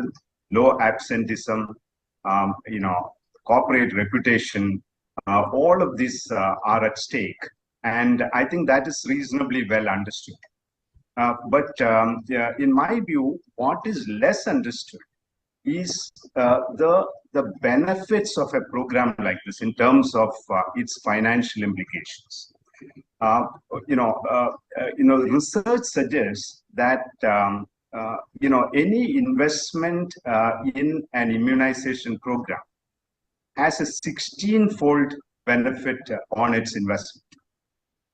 So, direct benefits are about 3.2 times by way of, the healthcare cost that an organization can save. So for every rupee that you invest into an immunization program or a vaccination program, will result in 3.2 rupees savings in healthcare expenses which that organization spends. So that's a direct benefit. Then there's an indirect benefit of about 2.7, which comes from low absenteeism, etc., and the benefits that brings in. So it's a 16-fold ROI to the investment that you make. I'm not sure how many CFOs, when they sit down to make these decisions, understand the ROI of what we are talking. It's a 16-fold. It's not a 16% impact. Okay, so that immunization or a vaccination program makes immense financial sense, goes without saying. Okay, so now so what is then important is to figure out how do you ensure everyone gets it, everyone takes it. How do you deal with issues relating to short-term costs versus long-term benefits? Because benefits come over a period of time, costs have to be incurred upfront. So the struggle with that, the issues relating to adherence, because there are employees have religious or sometimes other impediments which prevents them from taking these. So how do you incentivize these employees to take it? How do you build that into a model wherein maybe they get additional healthcare benefits if they are immunized?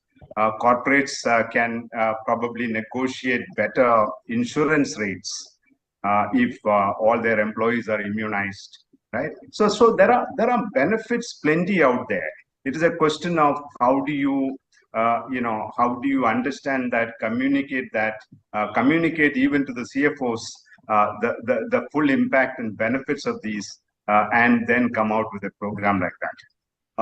Similarly, of course, employee, the benefits don't stop only with the employee.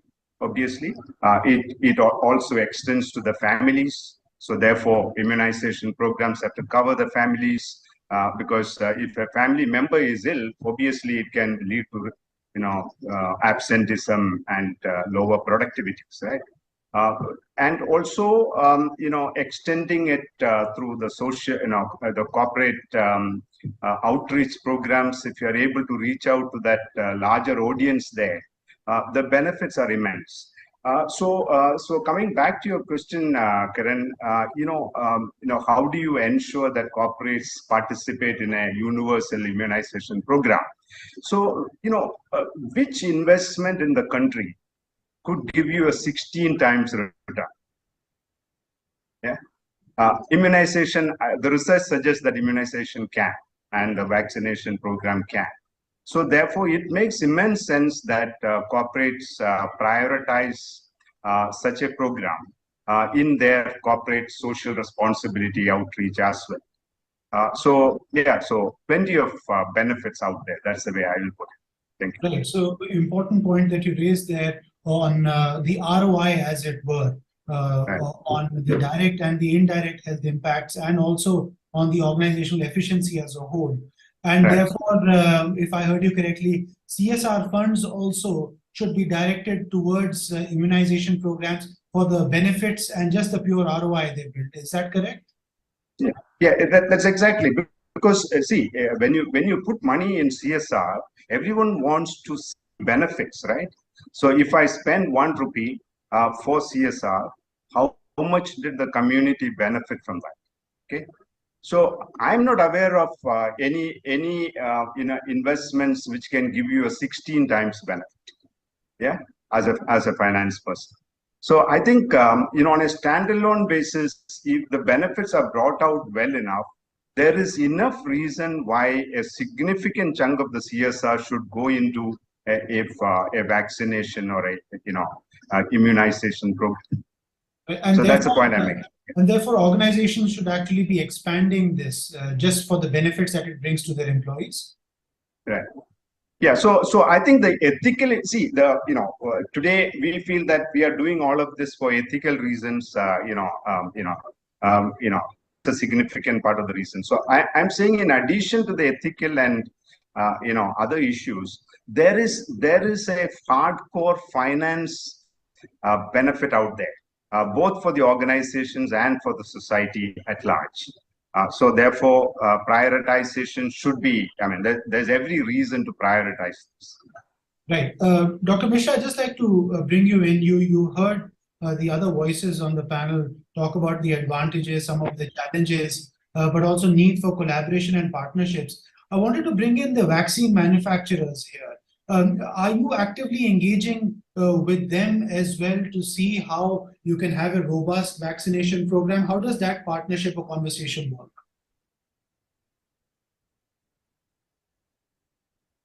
If you could just unmute yourself. Sorry. Yeah, it's a multi-stakeholder thing, right? So you have the vaccine manufacturers, you have the company, the employees, and then, of course, the insurers in there. The aspect which works out is, yes, there is ROI. All of us understand. We intuitively know vaccines are great, right? It's worked for the childhood immunization program. The important thing is, how do you translate to the adult immunization programs?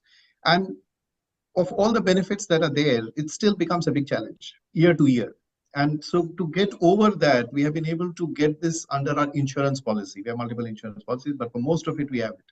And that actually puts it as an institutional thing. So each year, I don't have to go to business leader now to explain the ROI, because you explain to one leader changes, then you do this year after year.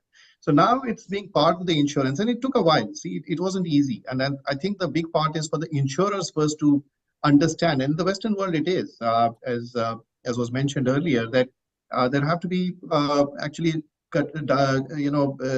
reduction in premiums if people are immunized, because that's where the benefit comes. It's proven. But then the reality of life is it's still a struggle to get it under insurance. So you have to negotiate, and I hope that expands further, that even the insurance company starts to take it as a frontline thing rather than paying for a treatment. You start to ensure the preventive aspects of it, which still is not mainstream in India. Having said that, coming back to your question on the manufacturers, that's at the back end again. So once you are insured, it's really then between the insurance company and the manufacturers, rather than I going and negotiating with the manufacturer. The rates have to be decided by them.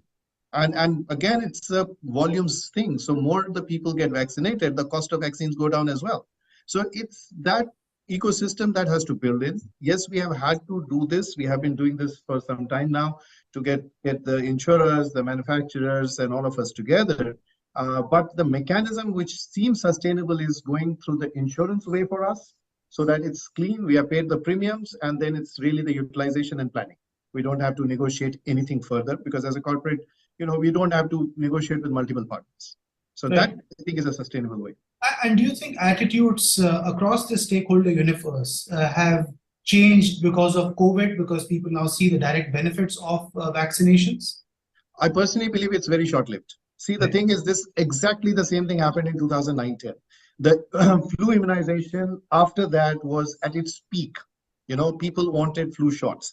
And come 2012, 13, 14, just see the numbers, it starts to drop. Because again, people don't see this as a perceived thing.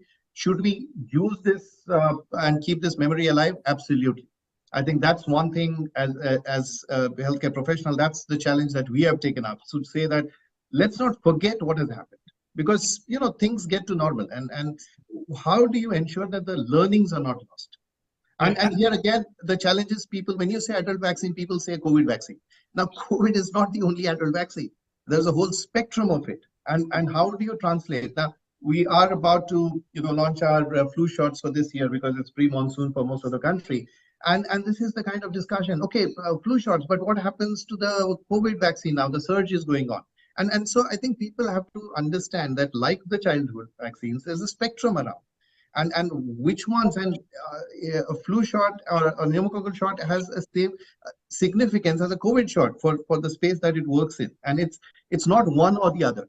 So that's the part that, look at vaccines to prevent diseases, multiple things happening. And that's where really our effort is.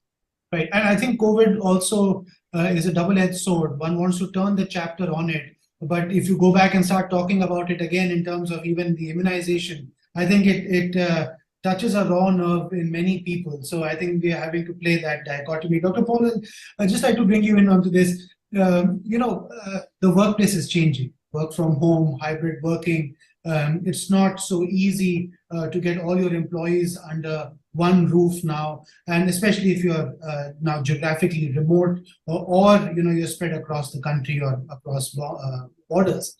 In that case, how do you ensure universal coverage for all your employees in this changing landscape of the workplace itself?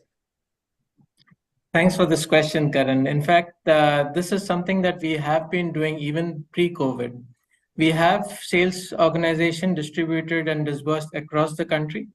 And we do organize through our vendor partners, hospital partners in various parts across the country. We have a reimbursement model as well. Plus, we have this specific, it is a benefit that we give to our people, that they can get it done anywhere and then get it reimbursed. And we also organize camps, micro camps in various parts of the country for specifically this, covering these set of people who are not at the workplace anymore. Home vaccination was another thing that we did launch during COVID, because we understood that people were not coming to office, they were working from home, and the vendors were very, very supportive to help us with the home vaccination program. So that was a huge hit, and it also gave our people a lot of confidence there in the company as well. Right.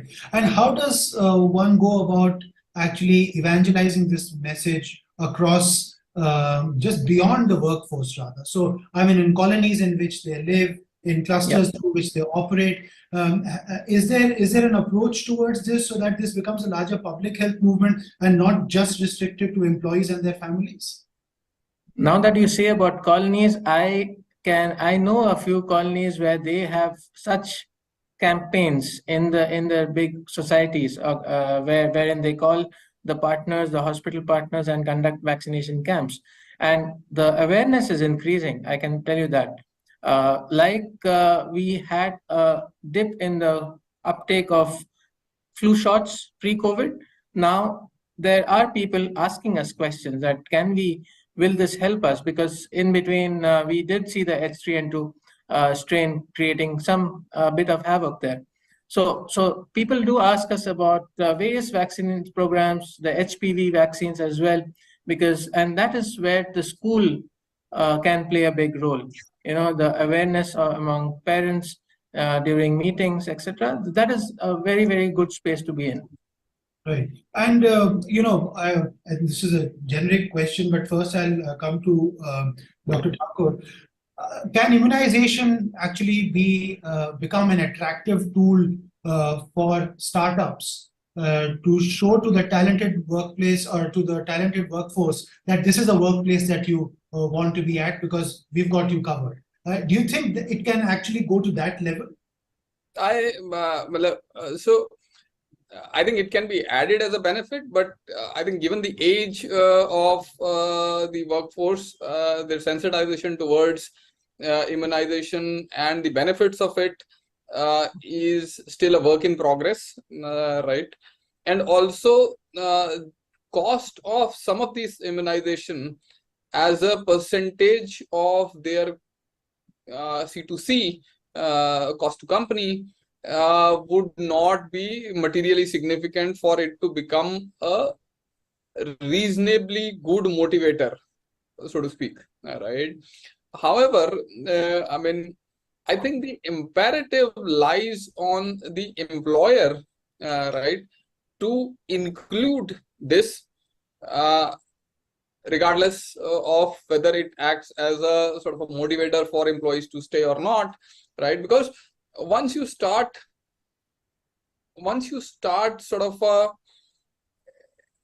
educating the workforce, you're not only educating them, right? Maybe by virtue of having a family of 3 or 4 folks, you are then able to spread the message and add to something which I would refer as a public good, right? Because if a lot of people in community are immunized, right, the disease transmissions will sort of get affected, and it benefits the community as a whole, in a longer run, right? And now, given that startups have started to become as a preferred destination of employment for some of the or a large majority of the working force, right? I think startups as a whole have the weight and the muscle and the reach to sort of deliver or to do their part in delivering this public good. Is how I would like to see it. Yeah, that important point there. Mr. Peter, I'd like to bring you in. Our panel is a little skewed towards health and wellness. So, I mean, I can understand that, immunization would be front and center. I mean, all of them are doctors and, they're very well aware about the importance of immunization for the larger workforce. But not every organization is in the healthcare space, health and wellness, pharmaceuticals, etc. They may be very far removed from health and more specifically disease. For organizations like that, what are the incentive structures? What is the information that needs to go to them so that they're also as aware, motivated, and with structured programs around immunization for their employees, especially when we see what's happening in the startup space, as Dr. Thakur said. Yeah, thank you. Yeah, so yeah, that's a tough one. But my feeling is we can, the first thing to start with is while many on the panel will be very aware of the ROI element, I'm not too sure as, how many of the CFOs of smaller organizations perceive it that way. So I think there is a lot of selling to be done there in the first place, because at the end of the day, these are guys who will sit in judgment at the end of the discussion. Yeah. So the CFOs have to be fully aware that this is not some ethical trip that we are doing. This is hardcore finance we are talking about. Yeah. So they must understand that. And once they understand that, I think things could start to change in the smaller organizations where these are not prioritized. Second is, if we are able to start influencing the insurance guys in creating packages where I'm sure it is happening in a small way, but it can increase, where if you have universal immunization or a significant percentage of employees being immunized, then the benefit of lower insurance premiums should flow into those organizations. So that is another language which the finance guys will understand. Yeah. So I think if the financial benefits were not so significant, then the selling becomes that much more harder. Yeah. Then you need to work on what is fair, what is ethical, all of those. But here, I think the financial benefits itself are so significant. So the selling is not so hard. It is just that somebody has to do the job of selling. Through a combination of reaching out to the the organizations, smaller organizations, through associations, etc., talking about the financial implications of these, influencing the insurance guys to pass on additional benefits where people are significantly immunized. I'm not talking about getting into an insurance policy where immunization costs are borne by the insurance company. That, okay, you can try and do that. But I'm saying, even if you don't do that, so long as the employees are immunized, they should get lower premiums or higher coverages or whichever manner. Okay, so those kind of negotiations, I think these two-pronged approach, I think should give better results.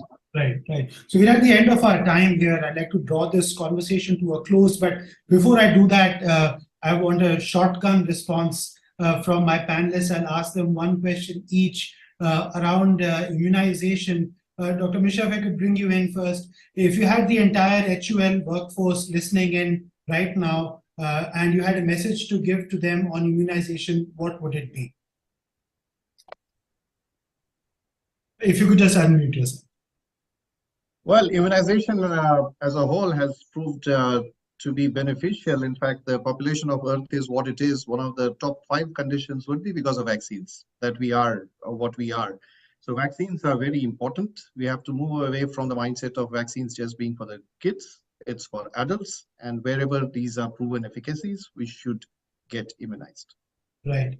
Dr. Paul, you're addressing an AGM of the IAOH. You have all the members sitting there. If there was one message that you'd have to give to them on immunization, what would it be?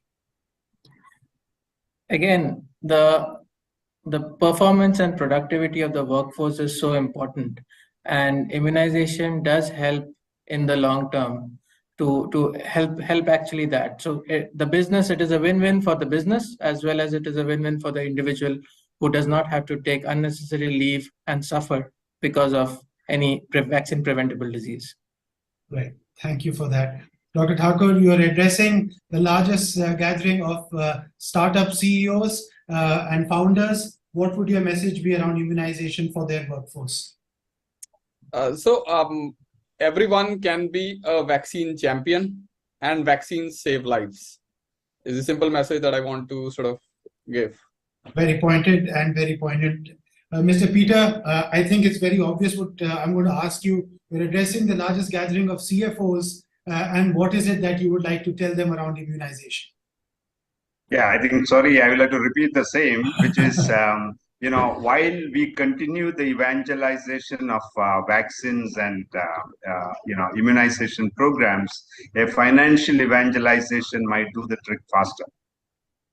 Excellent message.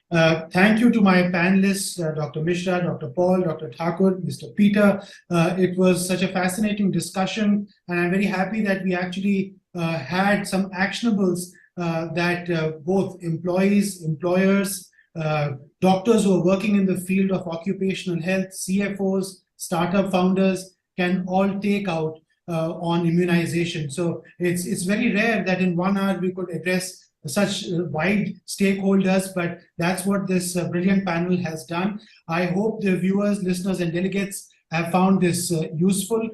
Thank you. Please do write in to us if there are specific suggestions, if there are questions to any of the panelists, or you would like them to be connected with you. IHW Council will make sure that happens. And with that, I'll draw this part of the India Immunization Summit 2023 to a close and hand it back to Dr. Sawant. Thank you. Thank you. Thank you so much. Thank you. Thank you everybody for joining.